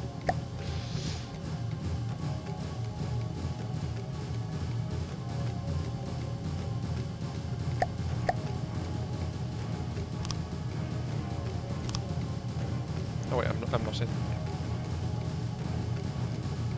Yeah, Dam's response was Lamo, so yeah, I think he approves of that response.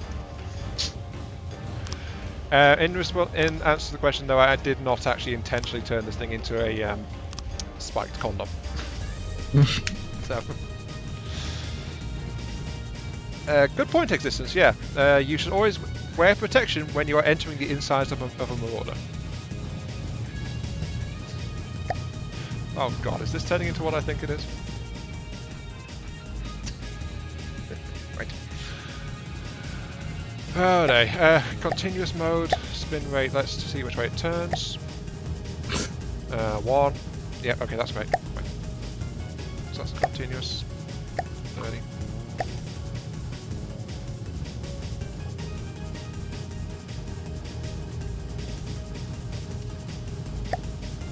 Continuous.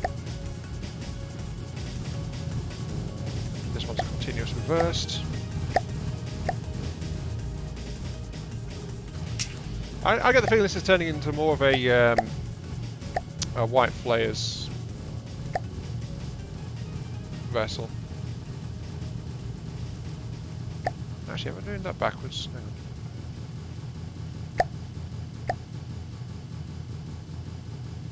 Hang on. That's fine, yeah.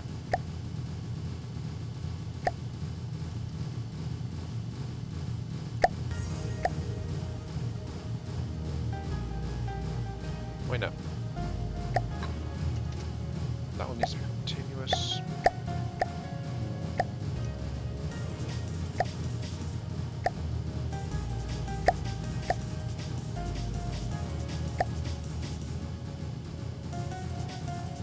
Right, so what I'm doing here with the rotations of the spinners is I'm adjusting them so that the force of it will try to drag the nose of my craft around into the side of the target. So these things will actually help get the drills back on course if the spinners are what's connecting. So that's why I want them to be rotating outwards, so it tries to force the craft to turn the other way if they are actually what connects. So that's what I'm doing. I just unfortunately I set up the first half of them the wrong way round, so I'm having to go back in and redo them. Yeah, that's wrong. And these guys are just flat out set to wrong, so reverse it. And continuous, there we go. Right, okay, that should be set up properly. So there we go, extra damage around the front of it, just in case. Damo says I'm making a giant French tickler. Fine. Hiya, how we are, sir. Welcome to the stream. And does increasing the mass of the spin block not help?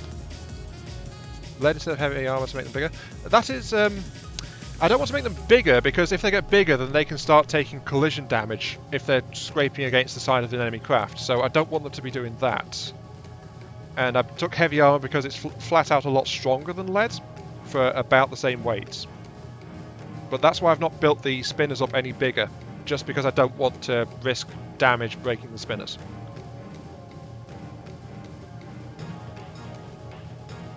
A line from Armageddon, chew the iron bitch up. Oh yeah, I remember that one, yeah. Armageddon the film. That was a nice one. Alloy has the same health values as stone in the dev test right now, so you could say that the efficiency of stone has gone down while alloy has gone better. I don't know, I never really... I know Borderwise did that whole calculate by efficiency thing, but I never really subscribed to that, so I never really followed it that much. Or at least I'm not as absolutist following the maths, usually. Anyway, let's see. On Onyx Watch, let's get our usual target out here, the Kingstead. Let's see what happens when it meets this thing. Yeah, Armageddon, a good bad movie. Pretty fair.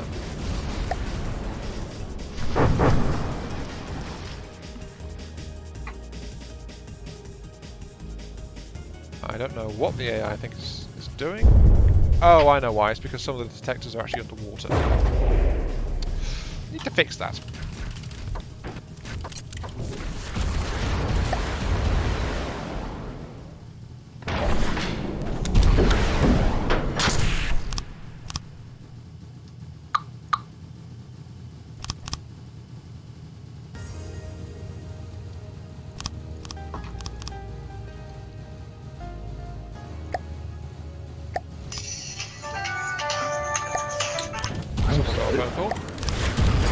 Yep, be right back.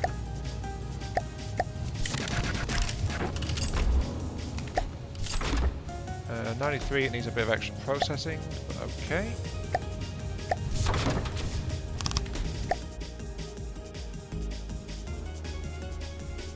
Plenty of harpoon cables. I don't think the Onyx Watch ship is going to escape anytime soon. And of course the ship gets stuck on a protruding cannon barrel. Fair enough then.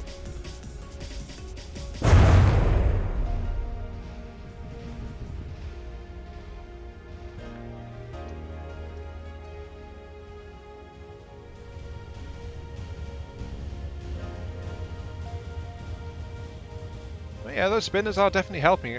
They're destroying those blocks that are getting damaged on top. One thing this craft doesn't really have is force behind it though. So there is that. What was it you said? Try a recoil method? Alloy is better than wood in every way. Except for price. Yeah, but I think that's the case now, even before like going into the dev test, Harry, so... Why are you not doing stuff? Do I need a target prioritization for you or something? Maybe. Don't I need that to enable, like,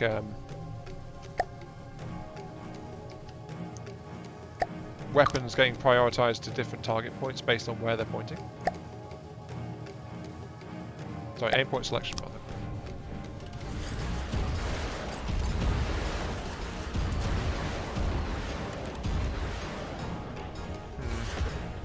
I am disappointed in those side lasers.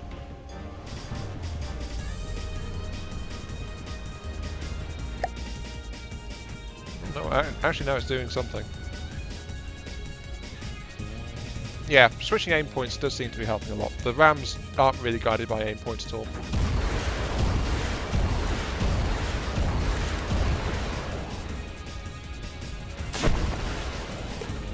Though I still miss the time when it would actually decide what its target was, you know?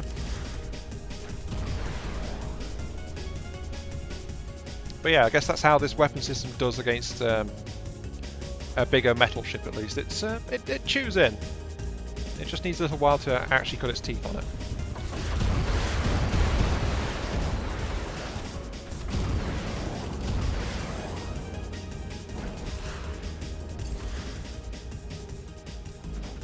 Now, to be honest, I think one of the drawbacks of using a steam drill is starting to rear its ugly head in terms of this design.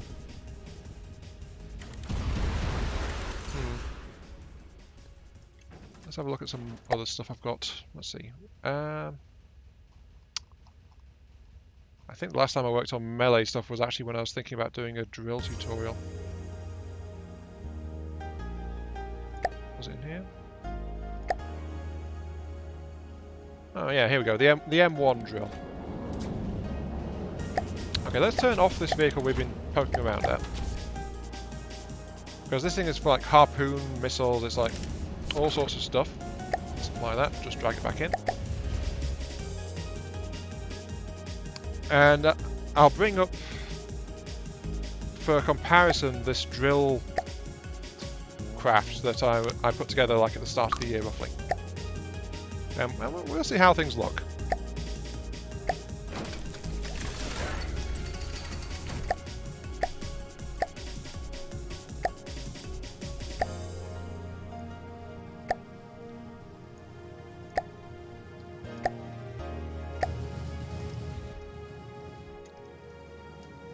Okay, so this is a much bigger one. It's much more built out.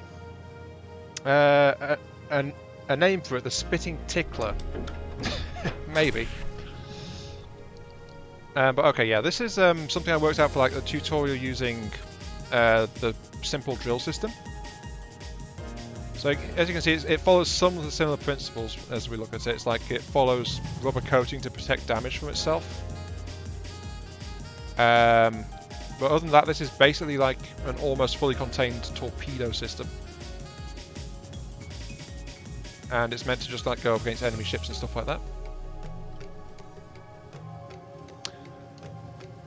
So I don't know, I mean, I think the bulk of this thing is actually like its power plant and drill core. Let's have a look, see, and have a look. Oh wait, yeah, rubber doesn't disappear. It counts as a structural block, isn't it? Yeah, it doesn't. Right. Yeah, but basically this entire thing is a simple drill. Apart from a RTG electric to drive it. So that's yeah, more like that. Jeez. Jaxia, welcome to the stream. Welcome, welcome. Harry, perhaps use warp when not in range. That might be an option, but again, it adds to the complexity of the vehicle. And there's also the fact that you can't warp inside another vehicle anymore. That got fixed at some point.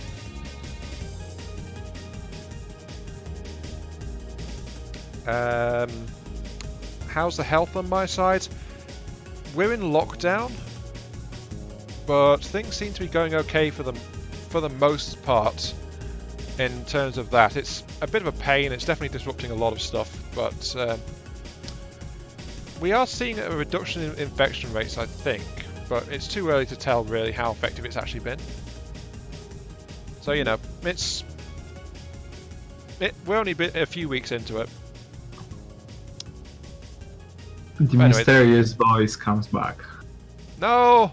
Stop it, mysterious voices. I'm sane. I'm sane. I can count to 5 without taking my socks off. Nice. Yes. That's an achievement. On the bright side, at least the mysterious voices aren't telling me to burn stuff like Dama's voices do, so there you go. Oh dear. Anyway, yeah. I think this thing might stop working when the whatever's on the test server hits as well, because it actually uses broken connections, I think. If you look, these big drills are not actually connected to the drill extensions at all. But because there's these cross pieces next to them, it thinks they are. So that's why these big drills in the sides are actually working properly. Well, they're not working properly, but they are working. Let's put it that way. So the drills are turning, but they haven't got as much exposed connection links to get damaged. Are those the same as the Steam ones? Nah. No, this is the simple drill system, so it's a different system entirely. The Steam system is far more powerful in terms of its damage output and that, but the thing is, it doesn't have... if it had drive adapters, like you could split the Steam's main drive line, or you could make it turn a corner or something, you could do something like this, but you can't. It's straight lines only, and that's one of the big drawbacks of a Steam-based system at the moment. Mm-hmm. Like it couldn't take a detour like this one down here, which gets around this pair of steering propellers mounted inside. But you can you can make Steam goes to the different drills, yeah. Steam, no, it's because there's no splitter.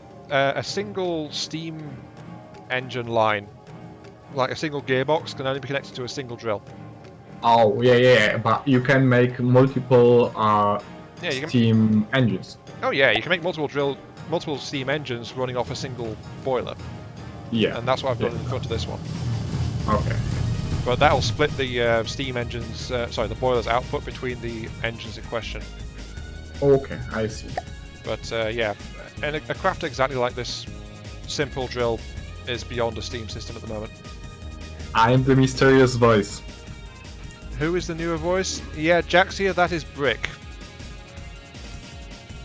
Hello there. Brick is the ghost in this stream, as it turns out. I decided to just drop into Dama's random general voice chat, just see if anyone dropped in or not. And Brick decided to turn up early on and has been haunting me ever since. Oh. But yeah, we saw how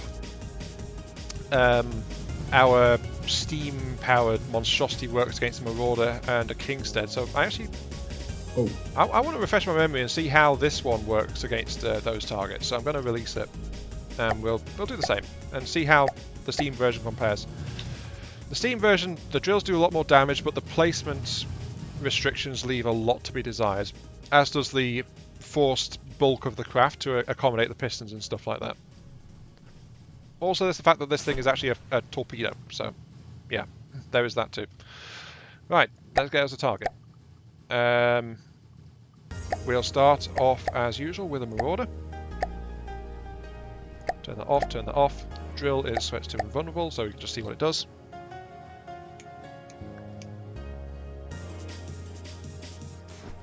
And off goes the other glorified dildo. I guess you guys would insist on calling it before too long, so I'm beating you to the punch. Oh. I've noted about this, because I've managed to cheese it slightly in terms of the how the drill links are done. The only vulnerable drill linkage is actually underneath here, where it avoids the propellers in the nose. But yeah, it's just quite happily heading towards the target. I don't think it's launched its detection system, so... Hello, Yeah. the mysterious voice 2. Hmm? The Kogar.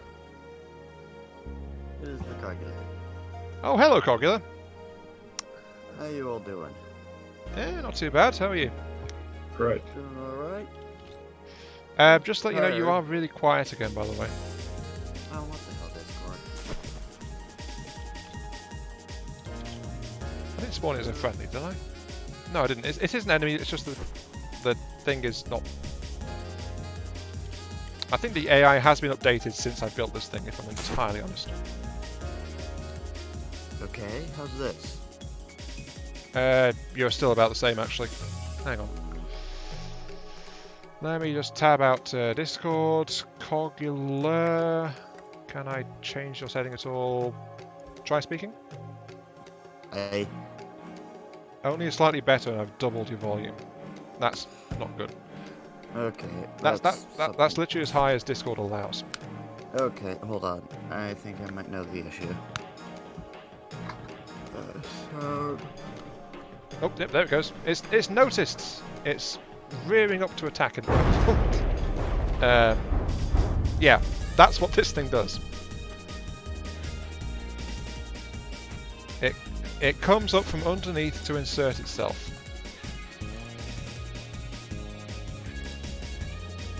And then it stopped because I think it realised the Marauder's dead, so yeah.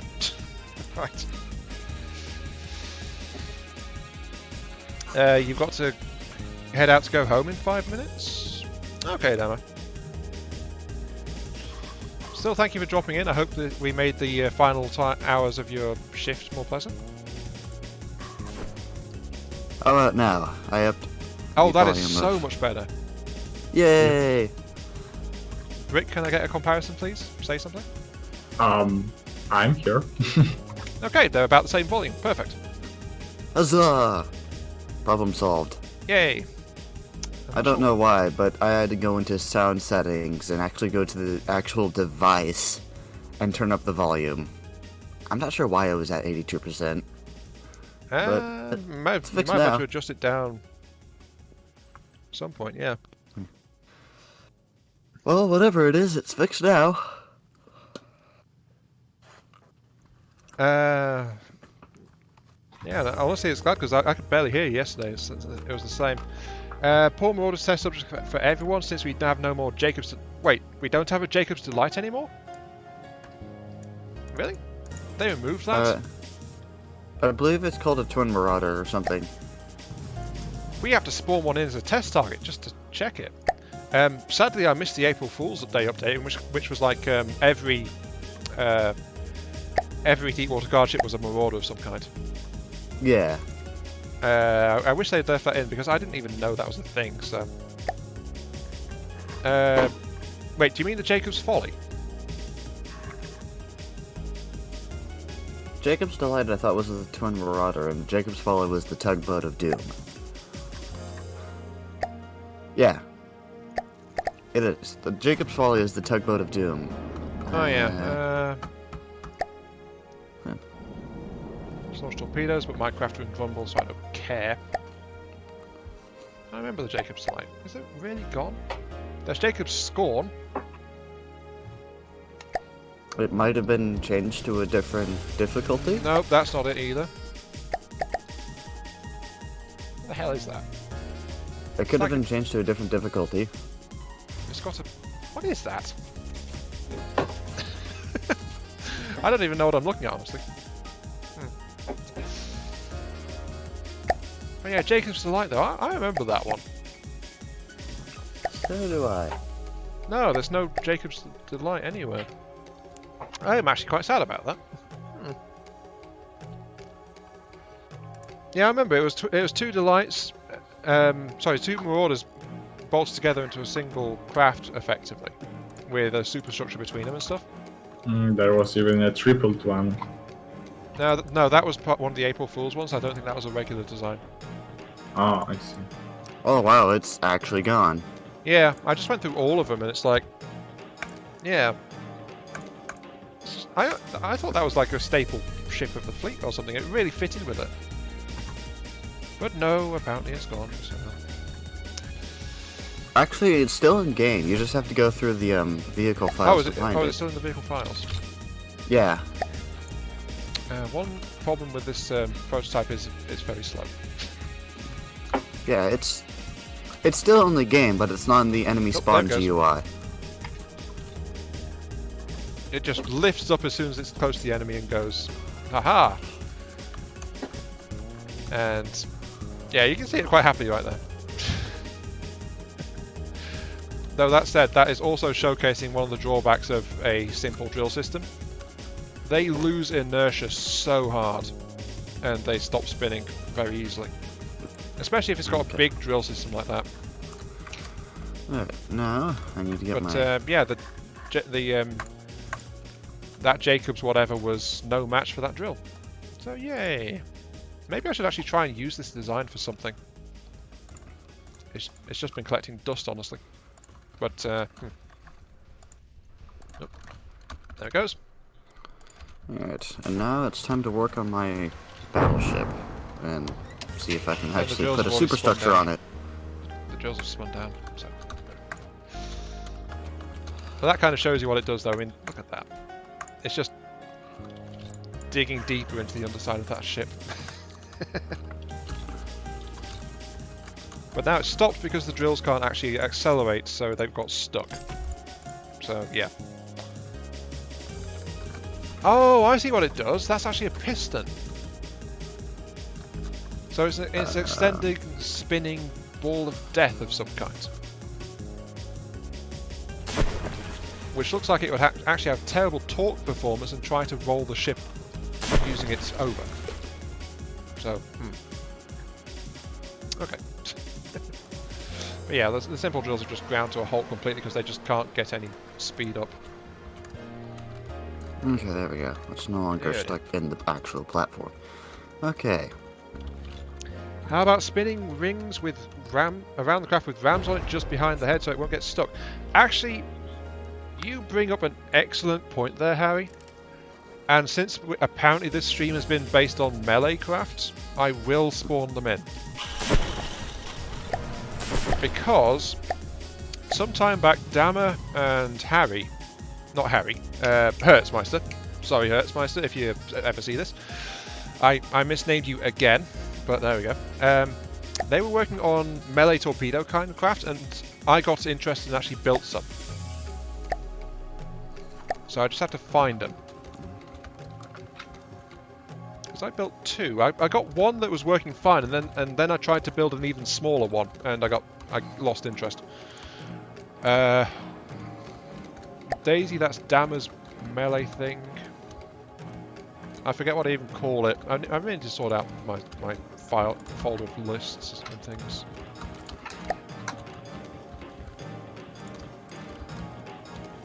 Don't know what that one is. Missile launcher. No, that's just a massive missile system. The phase nukes that I was just putting together, I still need to do a video on those actually for, I've forgotten who actually asked for that now, I'll have to check my comments later. Phase nukes. I remember Trucker Joe experimenting with those. Yeah, I tried to build one because someone asked about nukes with a phase system and spikes, but so I did some testing and I wound up building 4 different nukes out of it, but yeah. Where is it? Sentry mine drill torpedo. I think that might be the one. Yeah, that was it. Oops. And immediately releases, off it goes. Right. It's enthusiastic, I'll give it that. So, yeah. So far on the stream, we've seen a steam drill thing, we've seen a simple drill thing, and based on Dama's request, this was a spinner-based thing. So yeah, you can see kind of what it is. To walk you through it though, this is a technically 3x3 torpedo in... Another suspicious voice. Ah! The voices, they keep haunting me. What's going on? Who is it? Ooh. Don't you It's start. Damadoc. Oh, hello there. Ah! It's a Dama! Yeah, I I'm thought- I'm on my card. I'm on my phone right now. I just God. thought I'd pop in and say hello. Yes, hello. Oh, right. Oh. Yeah, do you remember when I built like a drill torpedo thing, Dama? Yeah, we kind of jointly built one, if I recall. Yeah, since Then you kind of refined the idea a bit. yeah, since this is apparently a stream about melee craft, I've just actually loaded that in. So I was literally just about to show this to people in the Nice. stream. But yeah, it's like if I remember right, you and Hertz were doing like just the tip spinning and stuff like that, weren't you? Well, actually, the way it worked out is Hertzmeister got the idea from the ICBMs that the Great Talons spawn in. And he had a nuke torpedo that was his original design. And I took his nuke torpedo and I put the spinning head on the front of it, and then that became a melee torpedo. Yeah, and then So that's kind of how it evolved. you got me interested, and my contribution was that I basically coated the entire outer layer of the device in spinners. So people on the screen can see it actually animated now by the time they see this bit. But to stop that it thing is getting pretty stuck, mean. yeah, it's really mean because it's coated the entire length, so it's not going to get stuck at all. It just has to get to the target, and then any point of contact, it'll try to dig into it.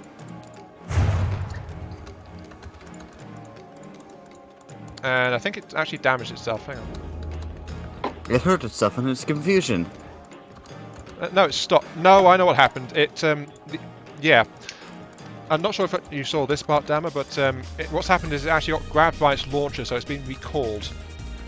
But Interesting. yeah, to run it through, like this is the same as that drill platform. Sorry, that simple drill. It's guided by this pair of regular propellers mounted on a all-axis turrets. Right, So- kind of like the setup that I made. Yeah, I mean this is the part lifted straight from your torpedo design, if I recall. Okay. Mounted towards the front, just like that. The spinners, as you can see, the forward ones, because they're angled, are actually double spin block, just to get the angle into it.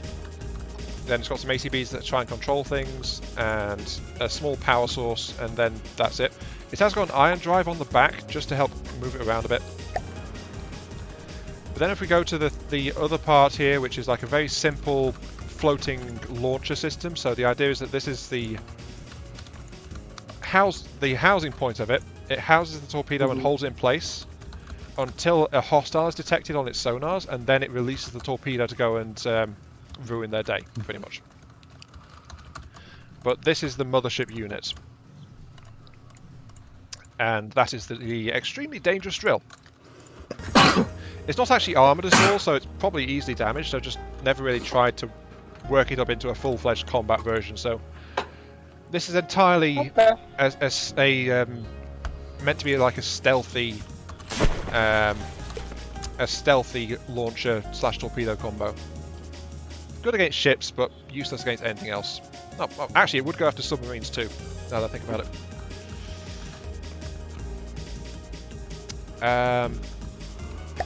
There was more though. I just don't remember where it was, and also what was that one called?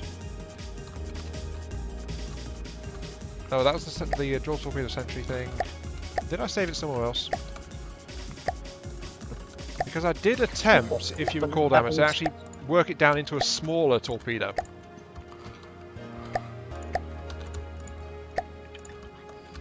You might be able to get it to fit in like into a 3x3 if you really wanted. No, the hull on that one is a 3x3. Oh, okay. I was trying to get it into a 2x2, but I seem to recall I gave up actually partway through. I'm just trying to remember where I put it. Because sometimes I remember to save things in places, sometimes I don't, so it's like... No, I understand that frustration. I keep misplacing blueprints all the time. I keep accidentally saving things to my folder where I keep all my engine prefabs all the time. I don't remember where I put the other thing.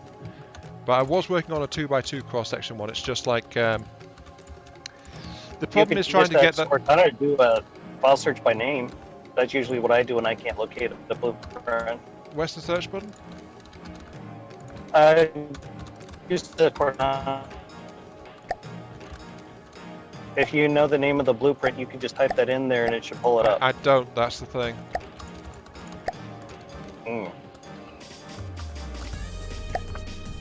Unless it's under current for whatever reason, but I don't think it is, because current applies to several years ago. So, it was a badly chosen name, I freely admit. Yeah. I mean, Okay, among well, other things, it includes an old drill with turrets that I actually forgot about. Yes, I remember that thing. The Drillmeister prototype. No, Drillmeister. Which actually uses turret-based drills, so it had that going for it. Okay. I think you had like a 2-axis turret kind of rotating head for the whole thing on there at one point, did you not? On what? On your quote-unquote turret-meister? Yeah, it was... I've actually spawned it in so people can see it. Yeah. The nose-mounted one is actually a 2-axis... yeah, it's a 2-axis ball turret, surrounded by rubber for collisions and stuff. Back when rubber didn't actually have angles, by the way, so that's why it's all blocky like that. And then in the sides it has fixed-mounted drills. No wait, why are they fixed? I'm gonna have to mute myself for a second here. No worries. No, actually these are limited traverse turrets in the side, so these side drills that look like oars can actually turn. And they have point-blank harpoon launchers fitted to them as well. Just to make sure. Harpoons, in case you want to go hunting whales. Yeah, so it's like if this thing winds up side on, it's the side drills can actually launch harpoons at you to make sure you don't get anywhere trying to escape it. Nice. I've not looked at this thing in ages, not since I first built it. I wonder if it's still any good.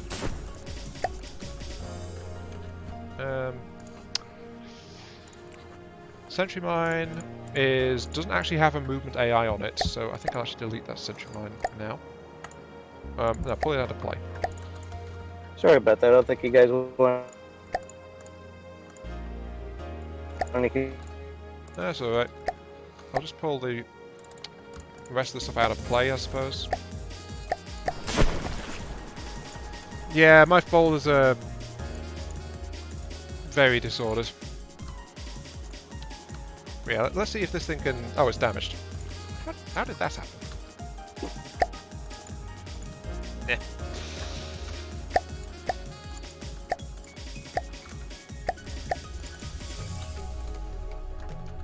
So how did I control this thing? Well, this was before...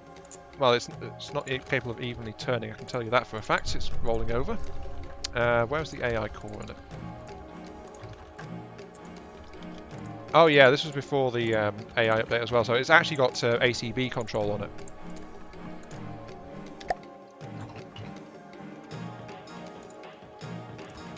Not sure where it thinks it's going though. I think it's before the propeller update as well, actually. That's why it's acting so oddly. Okay. Let's get this thing fixed. Oh jeez. Right, what are you doing? You are... Yeah, you're not set up properly, spread. That's why it was trying to wave from side to side, it just wasn't turning.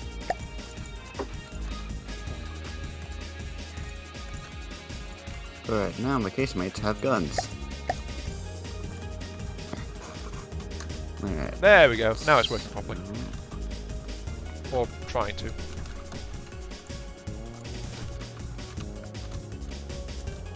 You are trying to turn, aren't you?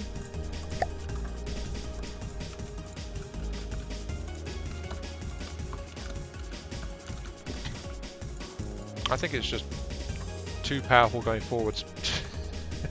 Right. Okay, fine.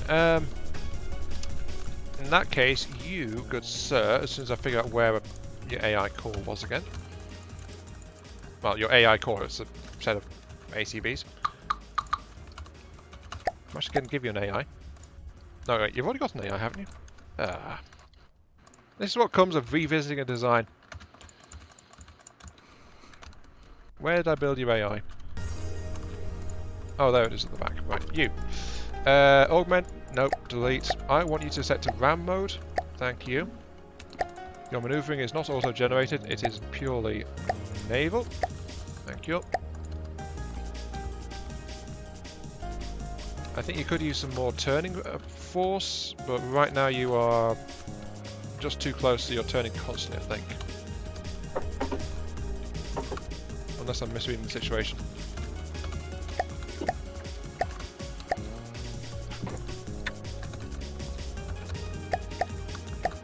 Right, there we go.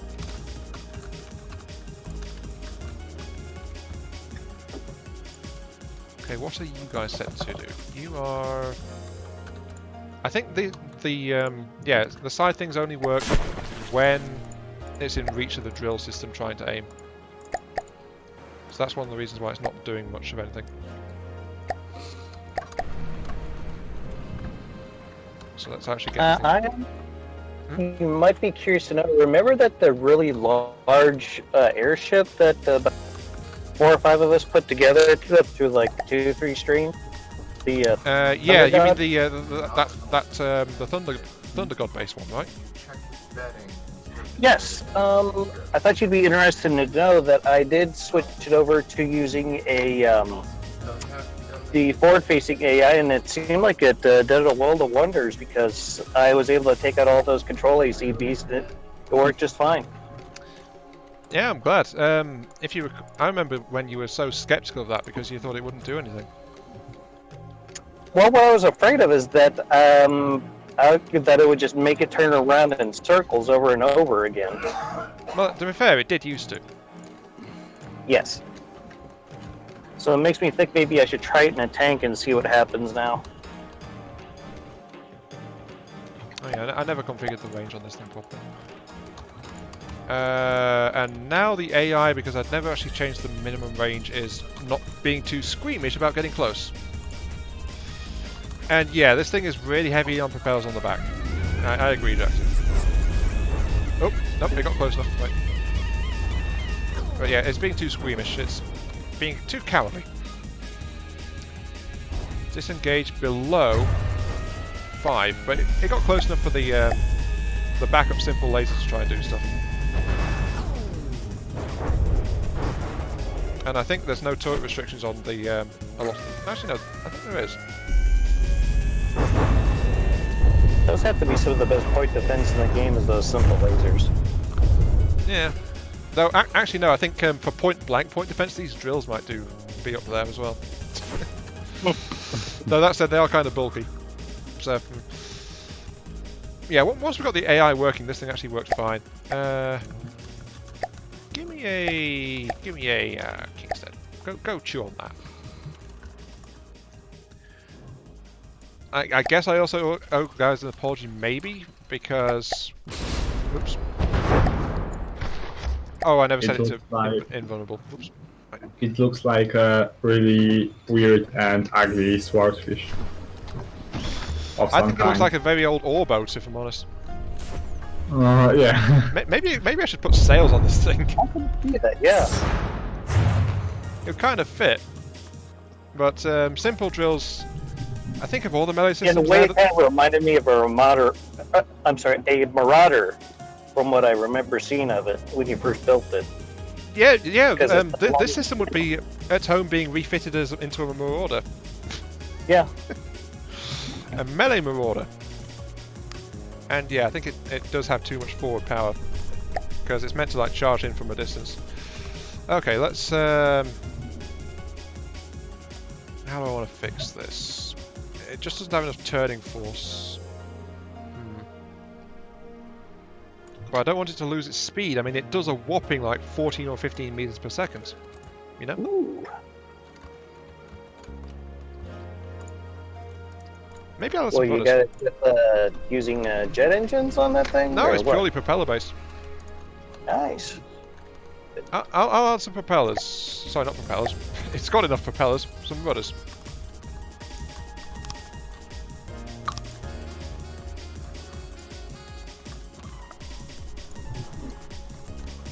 Let's add, a bank of 3 at the back, and I guess I'll add 3 at the front to balance the forces on it. And by the way, guys, if you're wanting to balance the forces with propellers, mount the ones at the front upside down,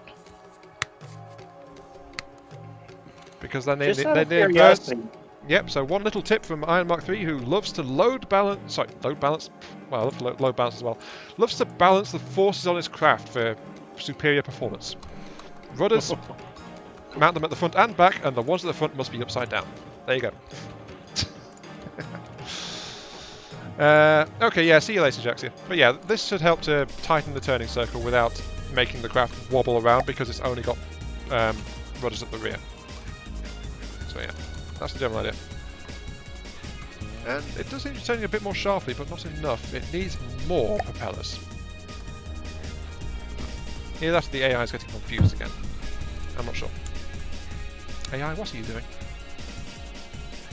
it don't know. Engage above 5 meters. Thank you.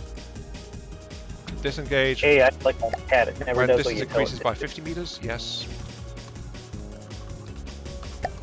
So, was that what you were doing? Were you wobbling back and forth too much? No, you're still not turning properly. Right.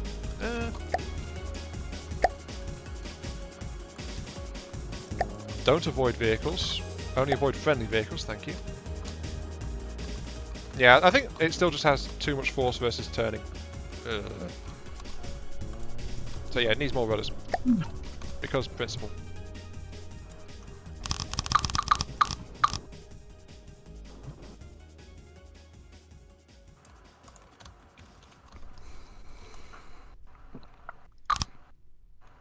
Actually, the rudders at the back are actually just fine mounted backwards. That's another little tip. Rudders at the back of a craft can be mounted backwards, Nice. because they'll still point in the same direction. Perfect. I think I have to take control to assist. There used to be a trick where you could like not propellers, but rudders, and like flip them upside down and put them on the front of the vessel, and it gave you a lot I tighter did literally turning. mention that a few minutes ago, now. Yep. Oh, Yeah, I Yeah, did that it on a still really old works. ship of mine. It still works, it's just I never knew about it. There we go. Now I've helped it, so let's see how this old drill ship maybe works. it's within the one. What's it doing? Maybe I need to disable reverse on this sucker. Or did I never adjust the things? Never really. Alright, there we go. Now the fields of fire have been set up for the casemates. Yay! Now I won't have casemates trying to shoot my own ship. This thing seems to be being very No, that's a pain in the- hesitant. Don't know why. It's always fun when the game decides to do something but you don't know why it's doing the thing.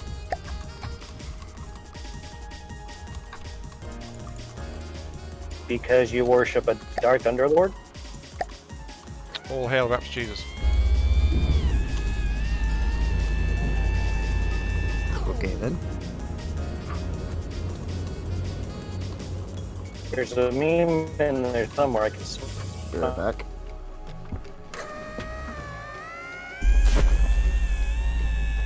Well, simple laser is doing stuff. I am quite happy with that ball turret, by the way. You did put a lot of work into it, as I recall. Hmm. I think it was a stream where I actually set out to make a melee ship rather than like this one, which just happens to have turned into one about melee. Yeah.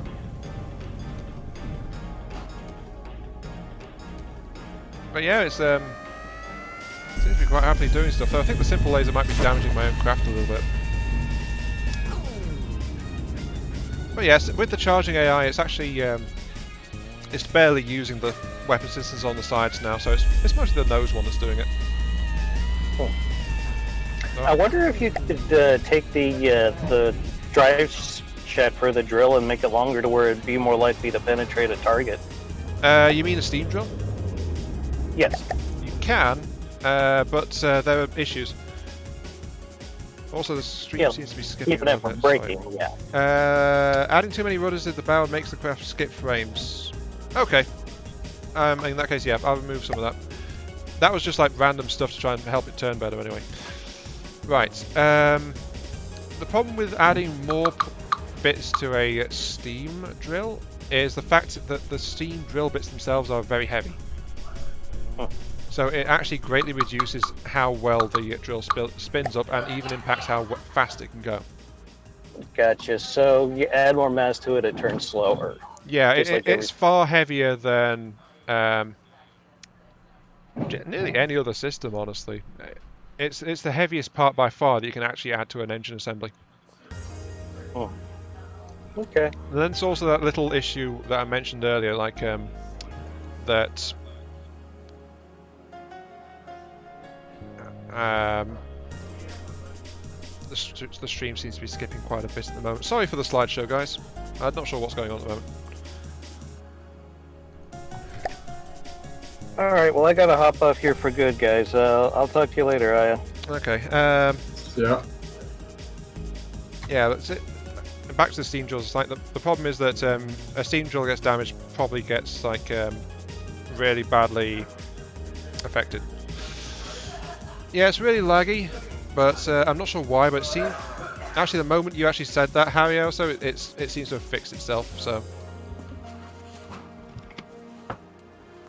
Okay, I'm back. I'm just listening to a second to see if sound's okay. Yeah.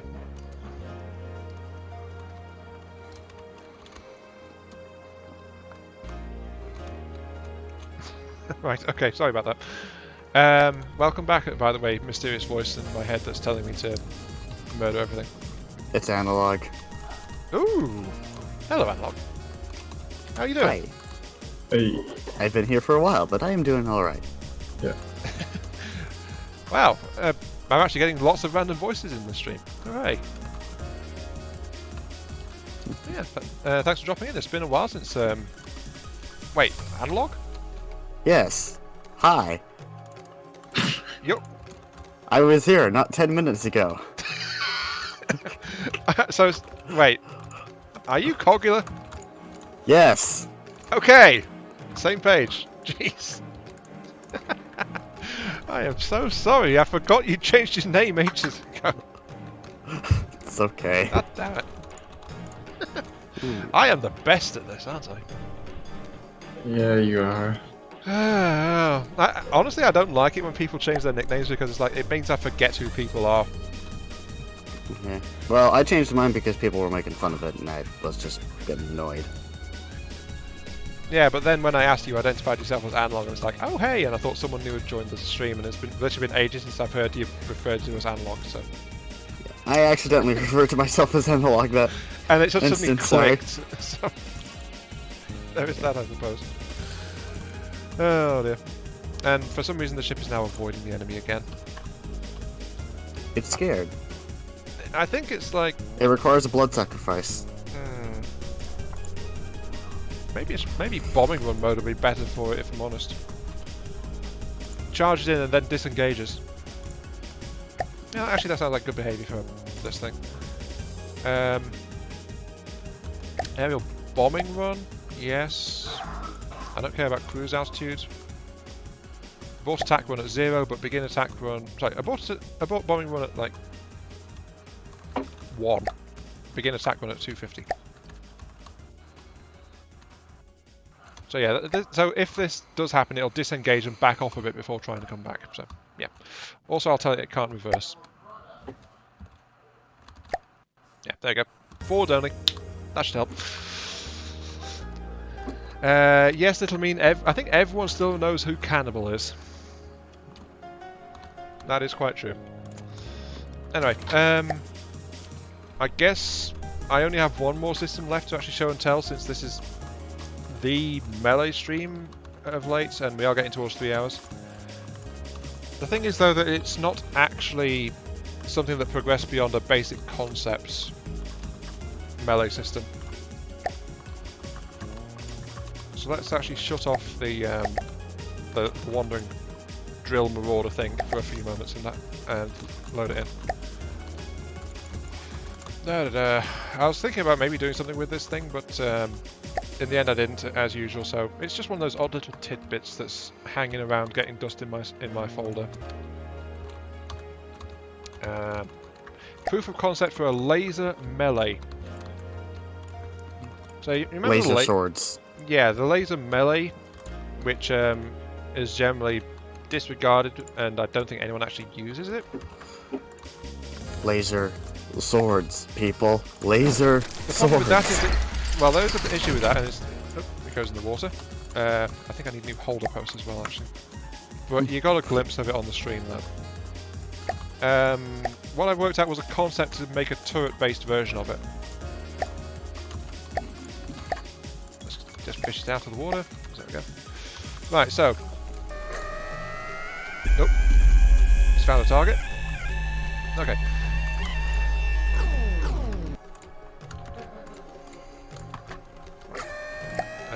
I'll turn you off, actually, so stop it. Right. So, this thing, as you can see, it is a combination of a laser and a spinner-based melee vehicle. So it's actually two things in one. Buy one, get one free. Yeah, and the issue with the laser in an offensive kind of role is this.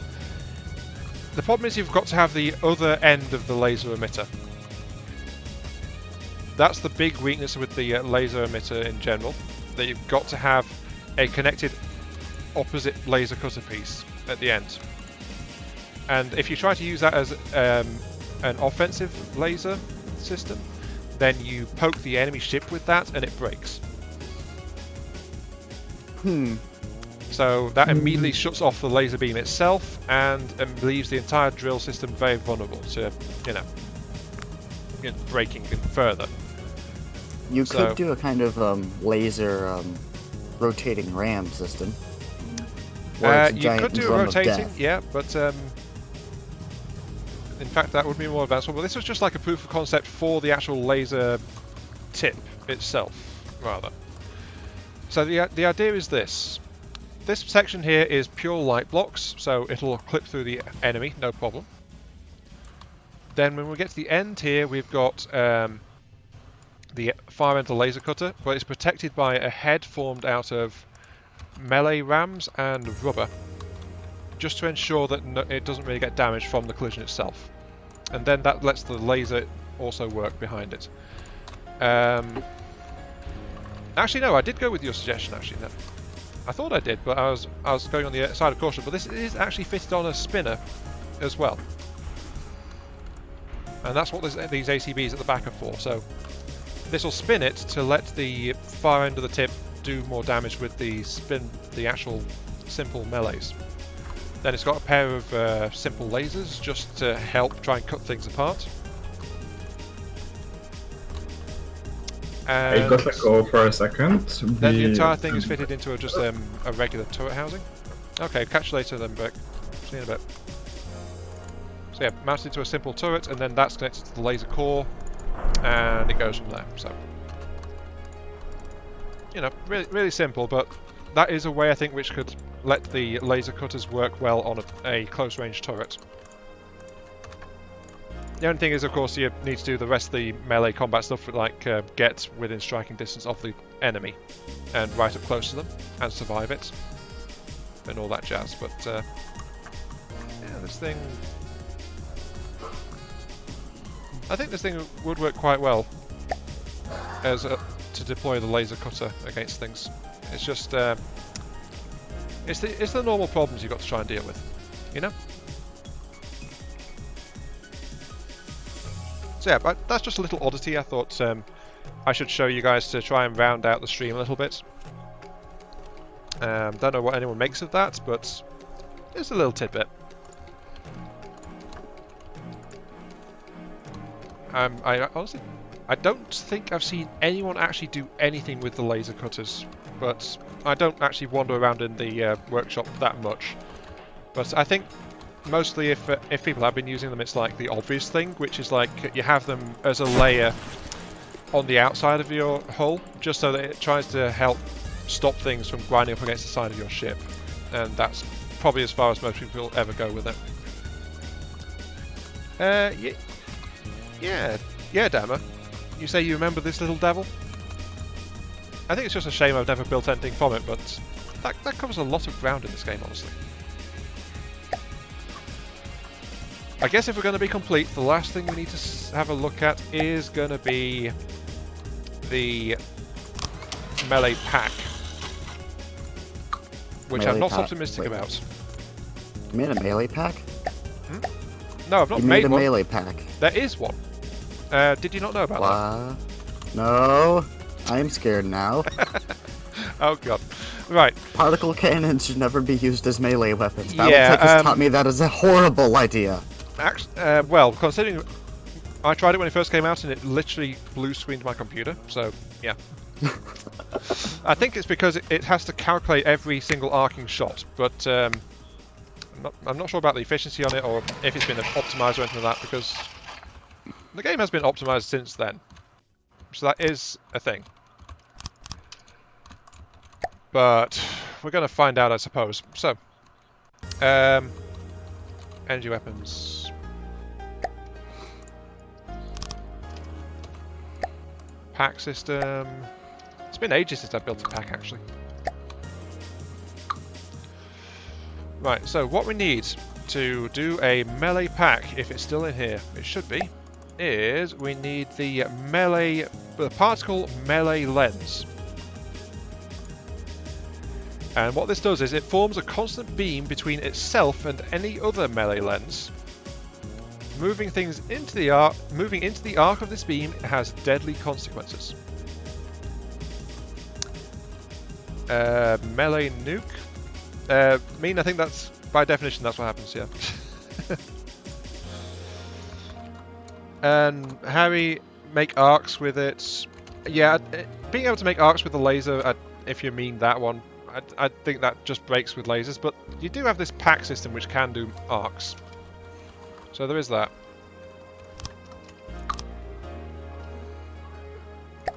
Let's just give it a basic connection. So this is not going to be very powerful at all. It's just like getting it so we can actually show the thing. Because as far as I'm aware, there's not been any changes to it since it was in inception, but it's like, yeah. But you can see here though on the overlay, this green arc, the central lens does count as a melee lens as well. So if I was to use this thing and fire it up, this is the path of the particle system. But I'm not completely sure on how it works because, yeah, let's fire it up and see.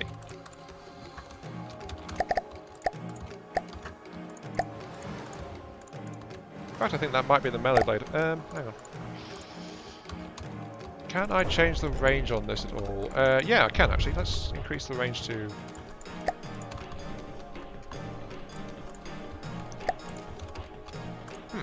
Okay, so yep, that's his thing. I think maybe what crashed it is I didn't understand it, so I was combining it with a regular pack. And I think that maybe that was what broke it actually.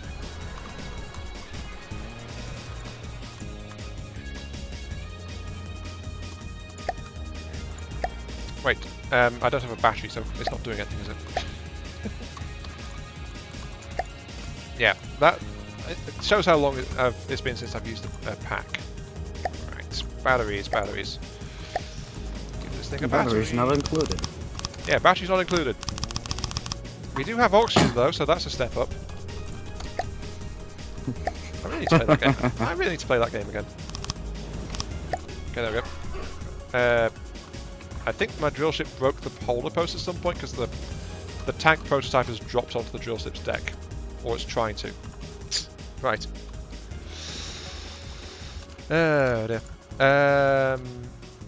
Little Mean says a spin block very fast nuke tip. Mean that we don't need a... I guess we can end with one of my nuke prototypes. But we don't... The spin block is completely redundant for that. And Dama says I'm giving him ideas again. Yeah, sorry about that, Dama.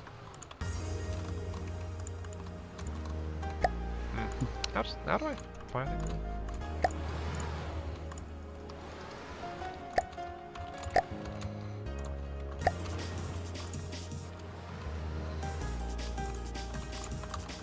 Is it just so low power it's not actually damaging it? I wouldn't be surprised if I'm honest. Or does it actually require 2 connections? I'm not a pack engineer, darn it. Darn it, Jim, I'm a doctor, not a pack engineer. Nah. Oh yeah, wait, they added 2, 3 and 4 meter versions. I forgot about those. Those are great. I heard they had, but I'd forgotten, so yeah.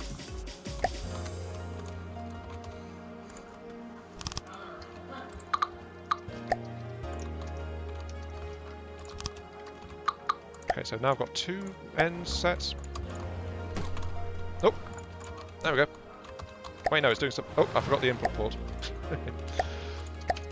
I mean, you saw nothing. I did it perfectly. Yes. We won't tell anybody. This is going to be on a separate YouTube video inside of 5 minutes, isn't it? Look at this noob forget to do things with the pack system. No, I'm not that popular. Clips don't get made of my stuff as far as I know.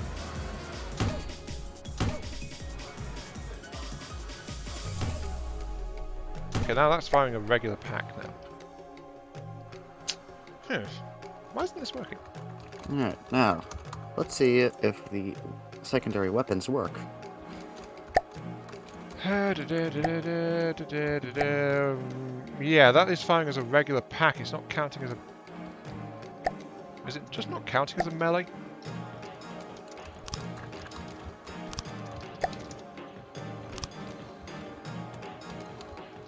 There was a fancy lighting effect there. But I don't know what it did. Sorry. Bless you. We will get this mystery sorted out. But of interest though is like we're getting multiple melee paths though, so... Oh my god, I just tore that atlas apart.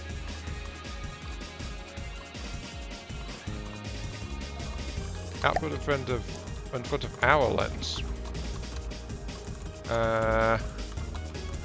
When not active, no... Ah! I didn't even turn the melee system on. What did you do? I found out there's an on switch. I see. Right. Well, that's something. Though, the fact it wasn't working when I was clicking my mouse button, though, it makes me think there's not much use for it. Well, how do I control that? Probably ACBs. Input range, they are not going to each other, they actually arc back to the central thing. I don't think there's an ACB control for packs, though. Well, there is an ACB control for weapons.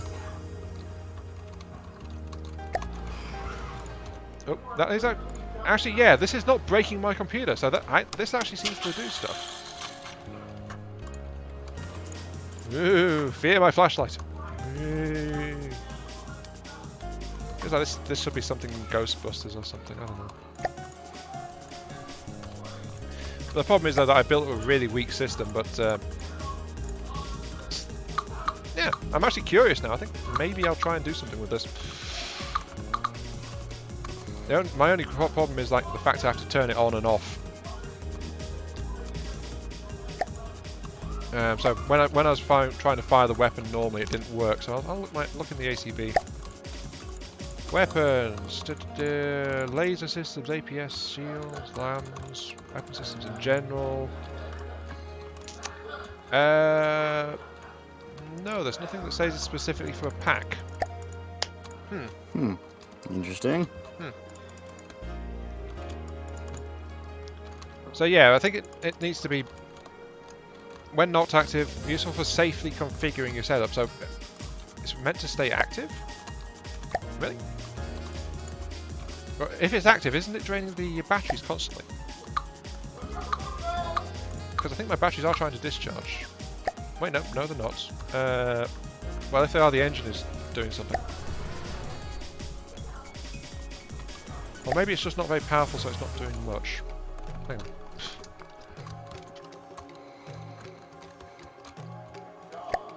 Oh, there's a tab. There's a thing which you can tell it which emitters to connect to.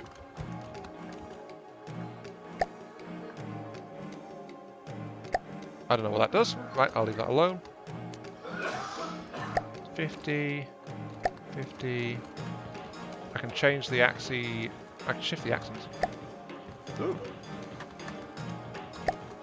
I can make a butterfly wing with it. Yay!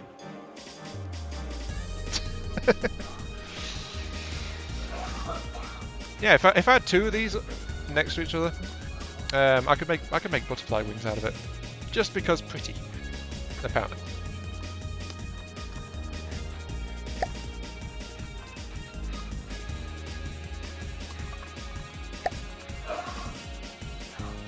Sorry if I'm messing around too much with you guys. It's just like this is important stuff, you know. Like now I've got a loop, so.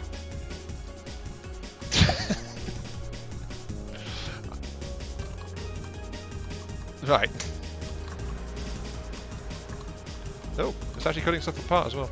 I'm not really seeing any power drain at the moment, but this thing actually has a beast of an engine installed. Let's actually find that and shut it off. Mr. Engine. Engine?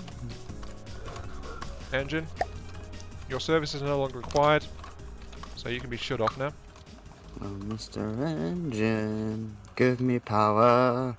Give me horsepower for my wild dream. Or something. That's the other engine shut off as well. Okay, that's all engine power gone. Battery is slowly discharging now. Right. And connecting with the thing. Doesn't seem to affect the discharge rate. Okay.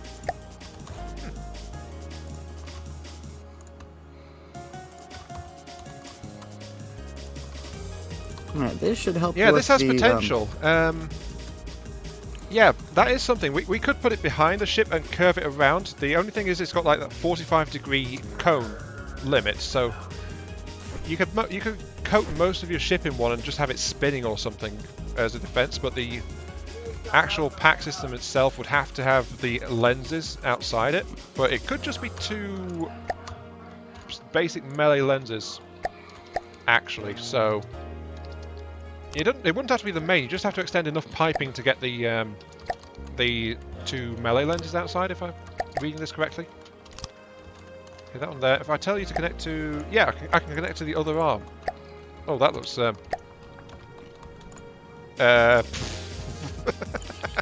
I'm not sure how useful that one is, but yeah.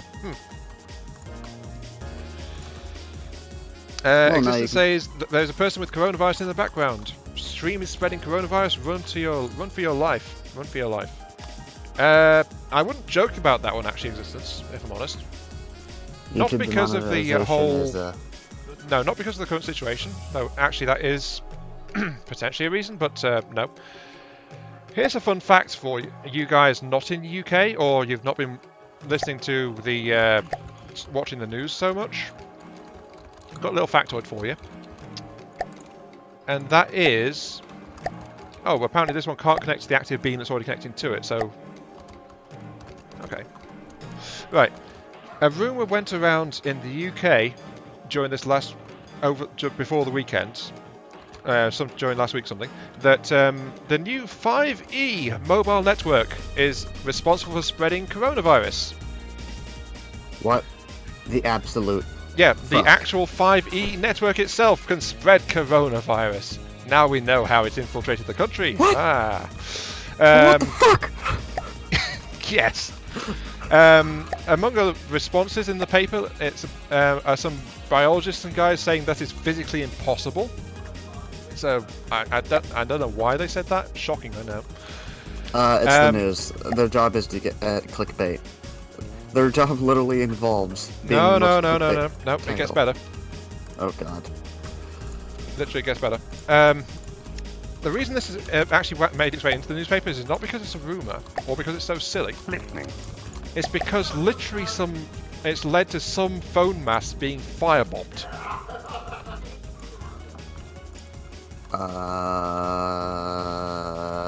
So people have been suspicious about this enough and believed it enough to actually go out to phone masts and try to burn them down. How dumb can people be? This is approaching really high levels of stupidity. Honestly, it sounds difficult to me, but mainly because so I have a low opinion of basically, if it's something stupid, I think a human can do it. If it's stupid, it's probably a human's fault. Yes. So yeah, there is that. But that is literally a thing that's happened in the UK sometime towards the end of last week. People have been literally firebombing some phone masts around one of the villages in the south, I think it was, kind of focused. So it may only be like one or two people. But it's a thing that happened, and so a newspaper picked up on it. And it was because there's a rumour that the brand spanking new 5E phone network, the latest and greatest thing, was spreading coronavirus. So yeah. Still not as bad as the Chinese saying that it was America that actually started this whole thing. Really? Last I heard, it was Russia saying UK did it. Oh, sweet Jesus, why? Yeah. We are in the middle of a pandemic, literally not seen since the 1918 flu, and we're already pointing fingers at each other. Well, they're saying the UK did it because the UK smeared the thing that killed the Russian spy in the UK.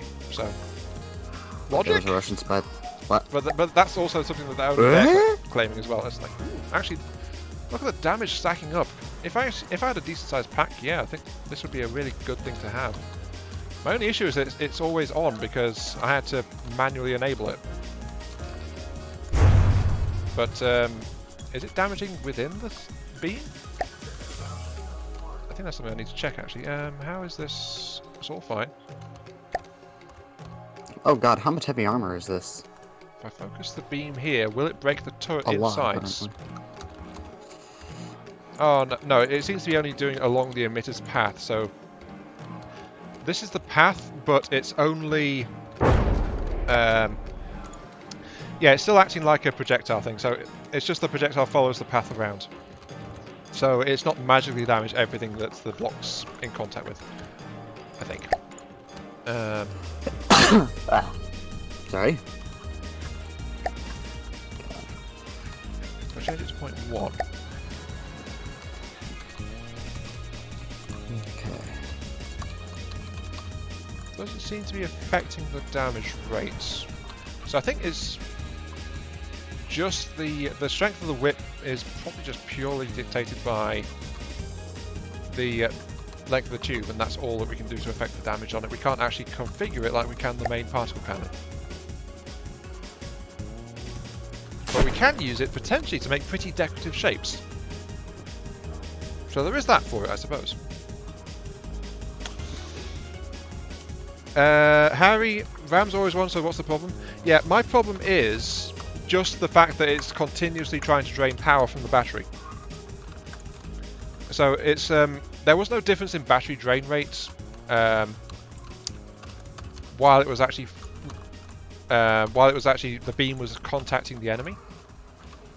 So if that battery drain is from the particle system, which I think it should be because the drills are fully spun up, so they shouldn't be taking any extra power.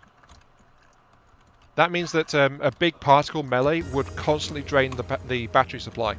So It's a potential resource hog. So that was my issue with that. I mean, I understand fully that it has the on-off switch as a safety feature, just for while you're setting up where you want the beam path to go. That's a very reasonable thing to have, and I'm honestly, I'll be honest, part of me is surprised to see it in the game. I know it's a bad thing to say, but I am partly surprised to actually see that in the game itself. But yeah, I am actually quite happy. I'm quite interested in this now. I mean, at full power, we've got a 150 meter length beam, pretty much, out of this thing.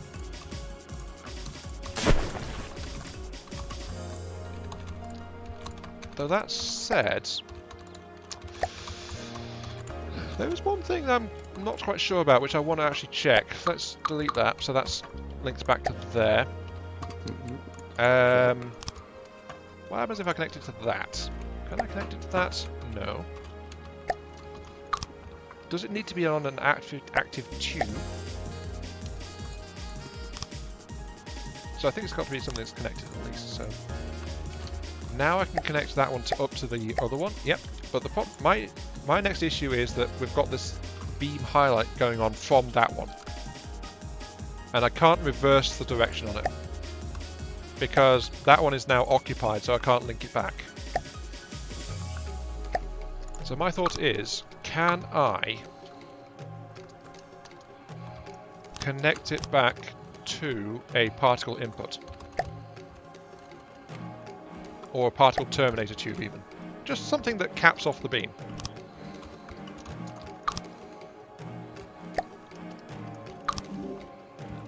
Oh, somebody joined. What then? Or somebody unmuted themselves. Not on this Discord. Yeah. Oh yeah, that's me. Oh, Hello you. Yep. Hello me. Hello you. Okay, yeah, so just having a particle input doesn't actually allow this to function, it seems. Yeah, so it's... Yeah. So really you need to have a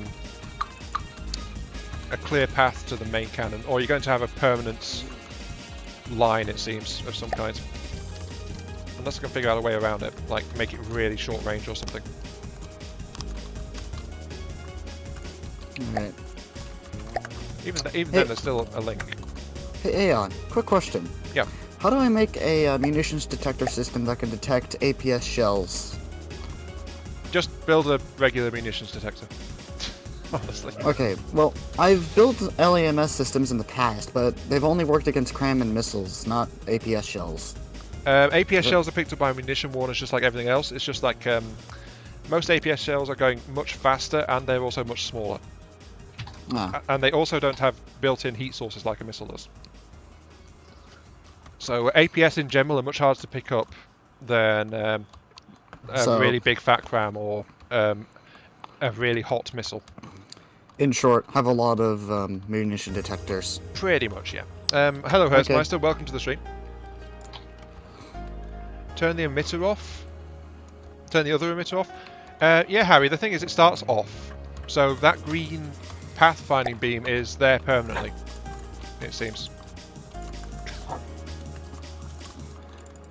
Admittedly, it doesn't look too bad with just that like that, but it's like there's no option to... Do these things work through glass? Disable it.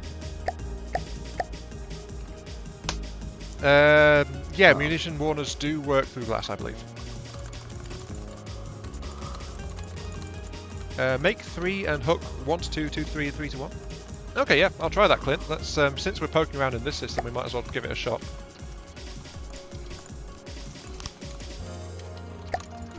This has actually been quite an instructional stream, I think. You can connect to arm 3.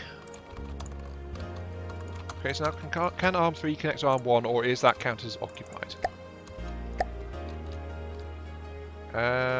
They do not work through glass.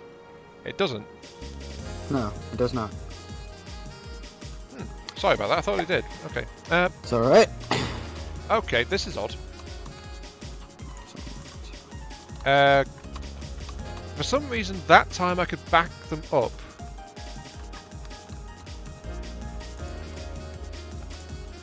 So this bottom one I couldn't connect it, this one backwards to it, but I could connect that one to it. It's weird. Let's reset them all to 0 and try again. Okay, so this one down here, the powerful one, connect to arm 0. Alright, Which is let's that one. see. Do I have enough LAMS nodes? This one can connect to arm 3, which is that one. So that's the new one. This one can connect to arm 0 back, but it can't connect to the one down here.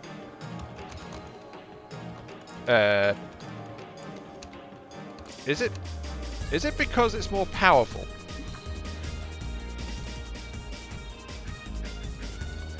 That might be it, actually. Is it? Is it because it's more powerful? Okay, we've established that this one down here can connect to arm 0. So what happens if I ramp up the power on this one? Look at us, we're actually studying a system on stream. Wow. So much for my aura of knowing everything. Right.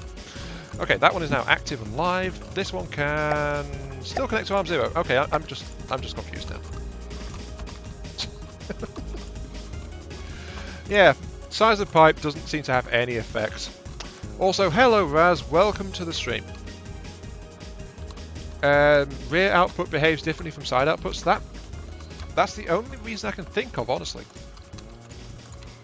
I don't see why it would, though. Okay. Now I have LAMS nodes. But Let's see how the LAMS system itself works. Okay, barrel. There are a lot more settings in LAMS than there used to be. I don't know how recently you checked in on that. But gone are the days where all you could do was like set what kind of range it has. Because now you can fully colour them like a regular laser. Okay, this one can connect to arm 0, right? Can this one connect back? No. So yeah, I think that's the answer, yeah. The melee lens that plugged into the back of the central units can't be connected to by other melee lenses, but melee lenses other than that can connect among each other. Okay, so it works against missiles. Let me take out a Marauder and see if I can kill the giant shell that thing has. Hello Hazeldan, welcome to the stream. So I've just been mucking around with particle melee lenses or some such thing at the moment, because why not? It can. Woohoo.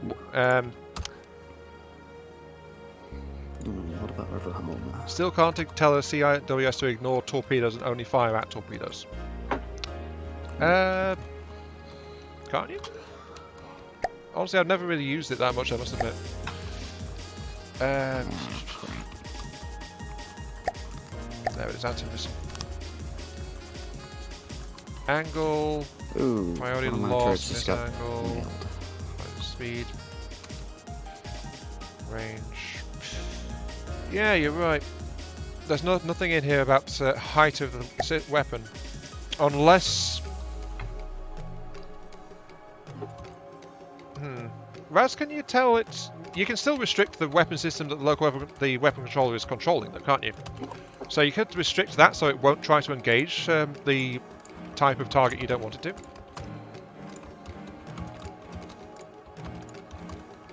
So that would be a thing, I think. But yeah, it's like, other than that, it's like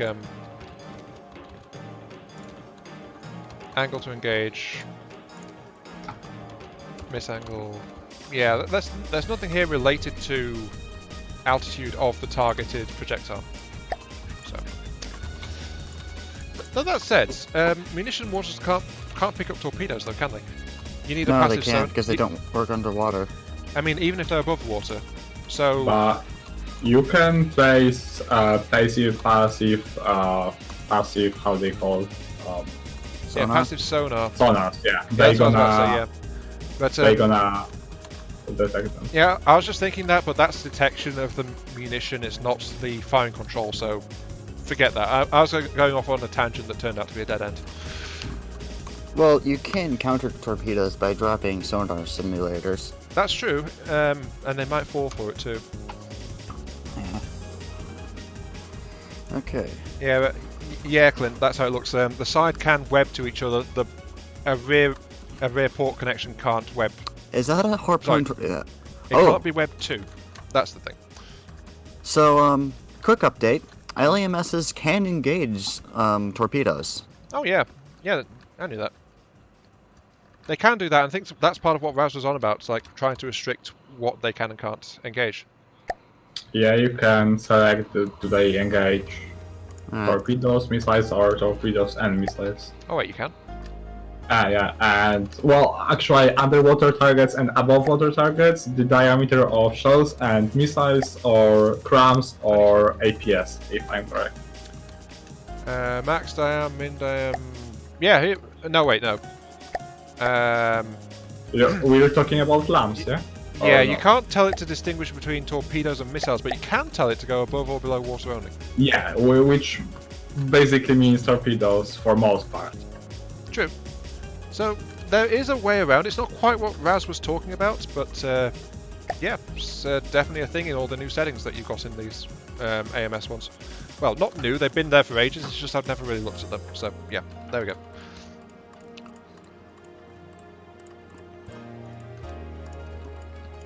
Harry, great thing about the pack melee is you can have it on the center of the ship and not the front, vulnerable to be damaged. Yeah, that is true to an extent.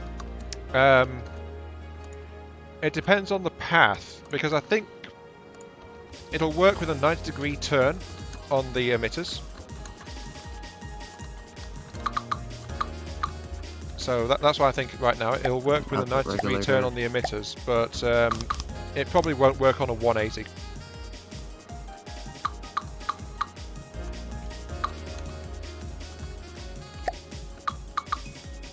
I mean, for starters, a 180, it might struggle to know where to even go with it. So.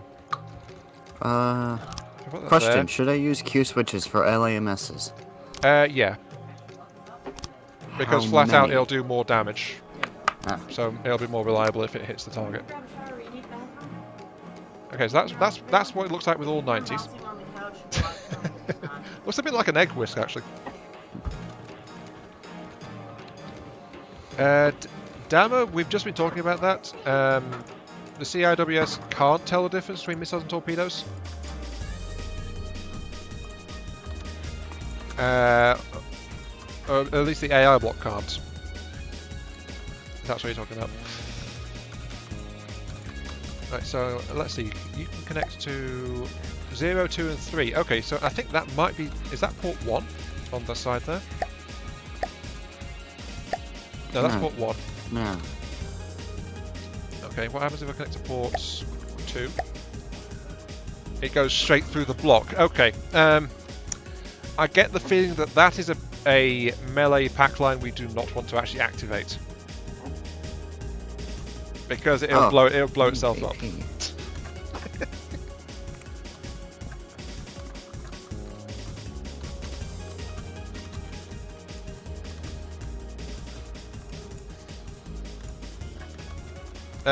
Yeah, that's the point, Hertz. Yeah, sorry, I forgot.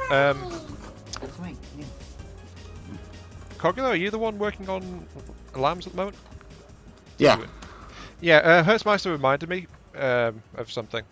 And that is the fact that you can use a 0Q lambs to blind infrared missiles. So it gets a really low power AMS. Set it to a 0Q, and that can blind infrared missiles and make it harder for them to track stuff. Interesting. Yeah, it's a little tidbit. The first person I heard mentioning it was actually Raz. Not sure where he picked stuff from. Alright, there we go. Now that has better AP. It's frequency doublers that increase it. Yeah, it does. Alright. There we go. Alright. Let's try a bastion. Okay, let's go ahead and do the nuke, I suppose. That just deletes the shells as soon as I leave the barrel. Okay, so does melee pack interact with missiles? Probably. I mean, if you can get it angled right, it probably does.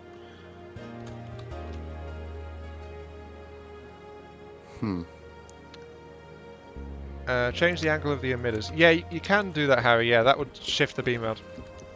In fact, you could do that if you had the emitters pointing up and down to get it around the a ship, but there'd be a limit to how big the ship could be, though.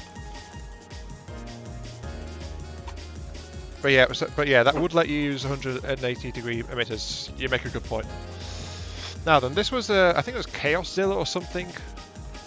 Like asked like months ago about this on, oddly enough, my old sub-pack 15-minute build video about phased nukes with tips on them, with simple spikes on them. And I've not actually done a video because I kept getting distracted, but I did build 4 prototype nukes for that. So I just have to find them again. I need to sort this mess out, jeez. Did I save them up on the A section?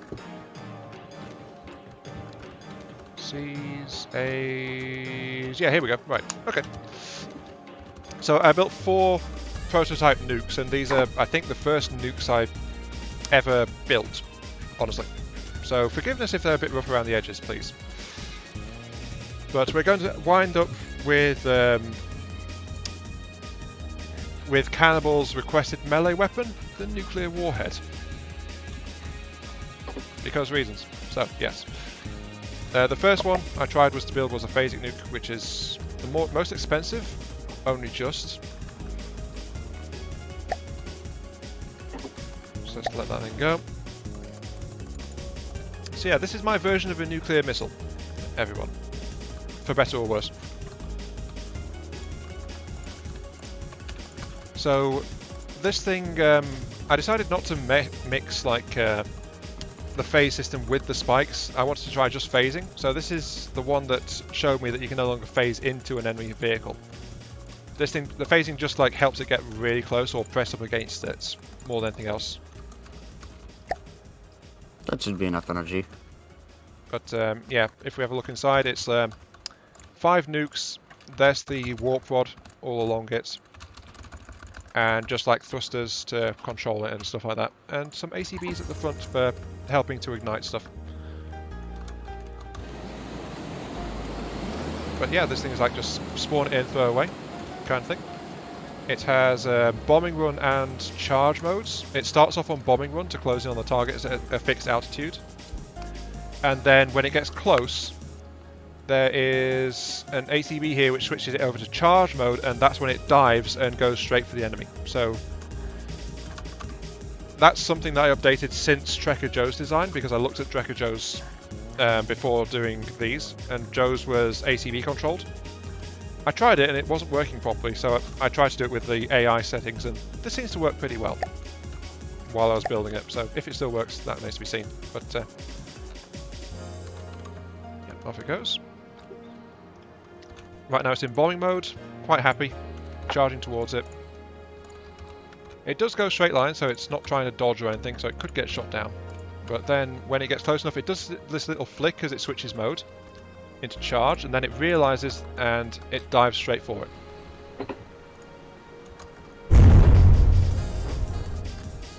Kaboom.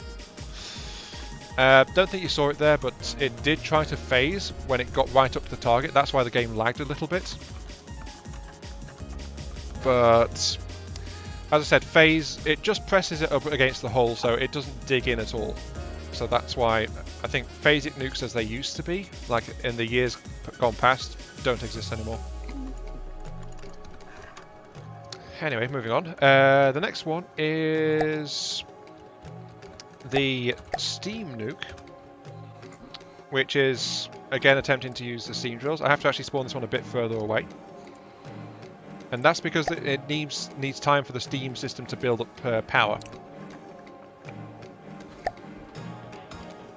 But as you can see, it's like a slightly different configuration on it. So, elongated. If you were here at the start, you saw how I was spreading out the drills. This craft kind of embodies that, but I've gone a step further. And I've actually got the steam drills on the outsides of the crafts, as you can see here in the corners. But you can also see how I've done that as well. because I've got the reinforced engine shaft and then an axis shift, and that is the outer layer on this side, just to stop it from sticking. And that's a drawback again of how Steam systems are at the moment. So that is something. Look inside. The bulk of it is now a steam boiler.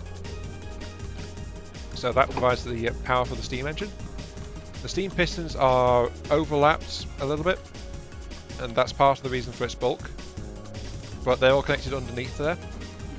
But in terms of ACBs, it's got ACBs to trigger the nukes, and ACBs to switch over the AI core. But it runs on the same AI settings, like bombing runs get close, then charge and go boom. Though this one is faster because it's got big jets on it. It's got a different jet layout on it. Oh yeah, that's same kind of thing. But I'll just unpause it now and let it go. But this one though, by the way, it doesn't have forward-mounted ACBs to trigger the nukes. Instead, it's only got side ones. So it's meant to like trigger when it gets there. And wait, no, I forgot. This thing actually just does charge. Gets there, trying to drill, then boom. So that's that one. I forgot that the steam drill's the only one that doesn't actually use bombing run because the other three do.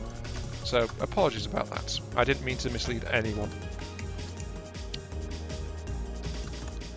Let's see.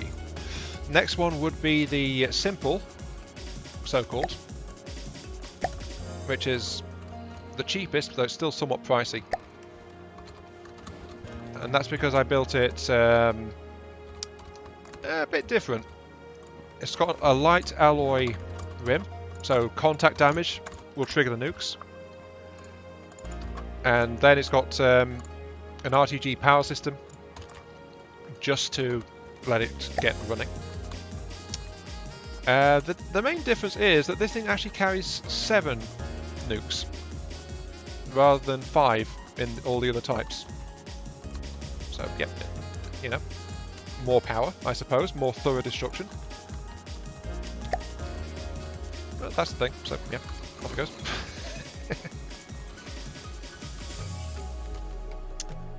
Apologies if things are quietening down a bit, it's just like, I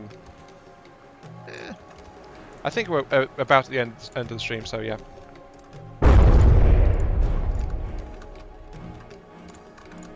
There we go. As I said, more thorough destruction from that one, just because it's got more nukes on it. Nukes. Yep. Thermonuclear weapons. The solution to every problem. Well, remember, Meme was saying he wanted to see nukes as a melee weapon, and that's technically what I'm doing, I suppose, so... Well, aren't nukes already a melee weapon, since they have to get really close to be effective? Yeah, because their range is not actually that good on the blasts, so... Yeah.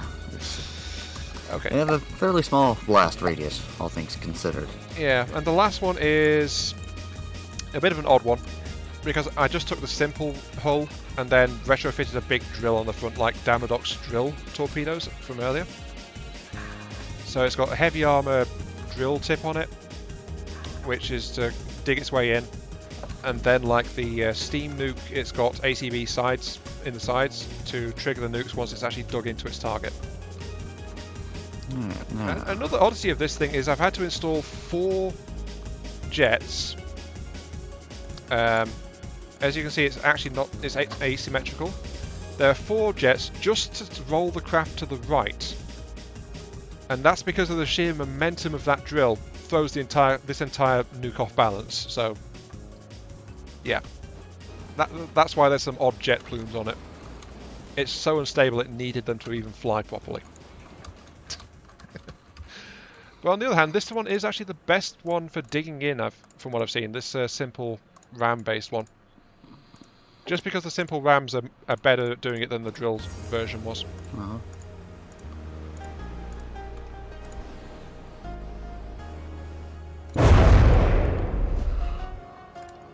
There we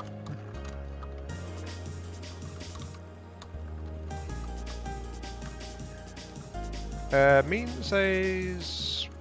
a ram ship wasn't what he was suggesting. He wanted suggesting a spear-like design. A nuke at the tip that can poke the ship but be repaired when destroyed and then reignited. Yeah, that has potential. It probably has the risk of like snapping off or something, but yeah, that might work actually. It'd probably be rebuilding and detonating constantly while the enemy was too close, though. Must admit. What about a spawner that just makes nukes and drops them quickly? I've never tried to do that, Clint, honestly, so I'm not sure how I would go about it. So that's a bombing thing rather than a missile thing, but I don't think I'll go into it in this stream just because, as I said, I'm just inexperienced with it.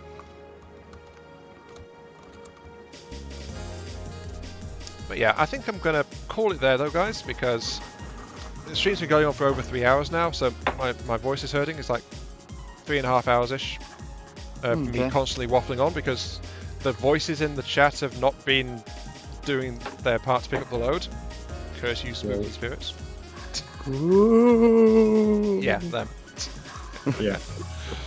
Nah, especially in this last hour, you guys have been pretty quiet and just let me waffle on. And Well, I've been busy working on my own heavy battleship. I added a third turret, built more AA guns, and got the LAMS system working. I'm only the brick artifact. When you find it, you got plus 2% to entertainment. So you know, like, I speak sometimes. You found the brick artifact. Are you sure there's no option to re-roll? Nope. You gotta go what you find. Oh, darn it. It's one of those roguelikes where once you find it, that's what you're stuck with for the rest of the run. Yep. Okay, fair enough.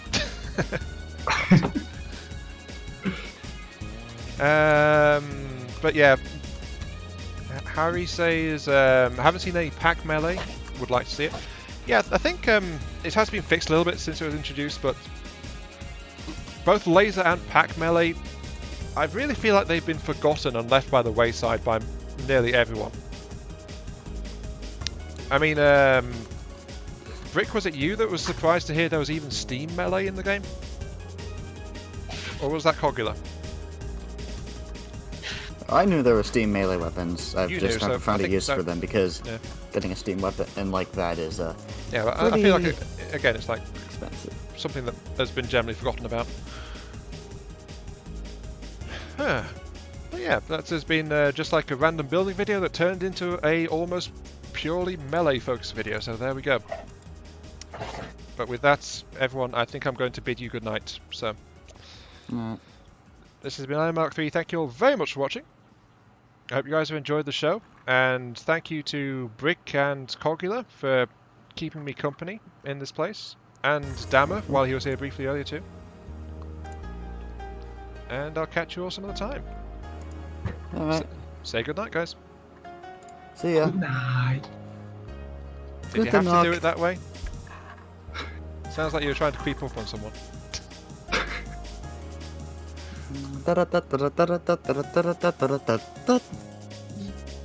Yeah, and with that, yeah, I am the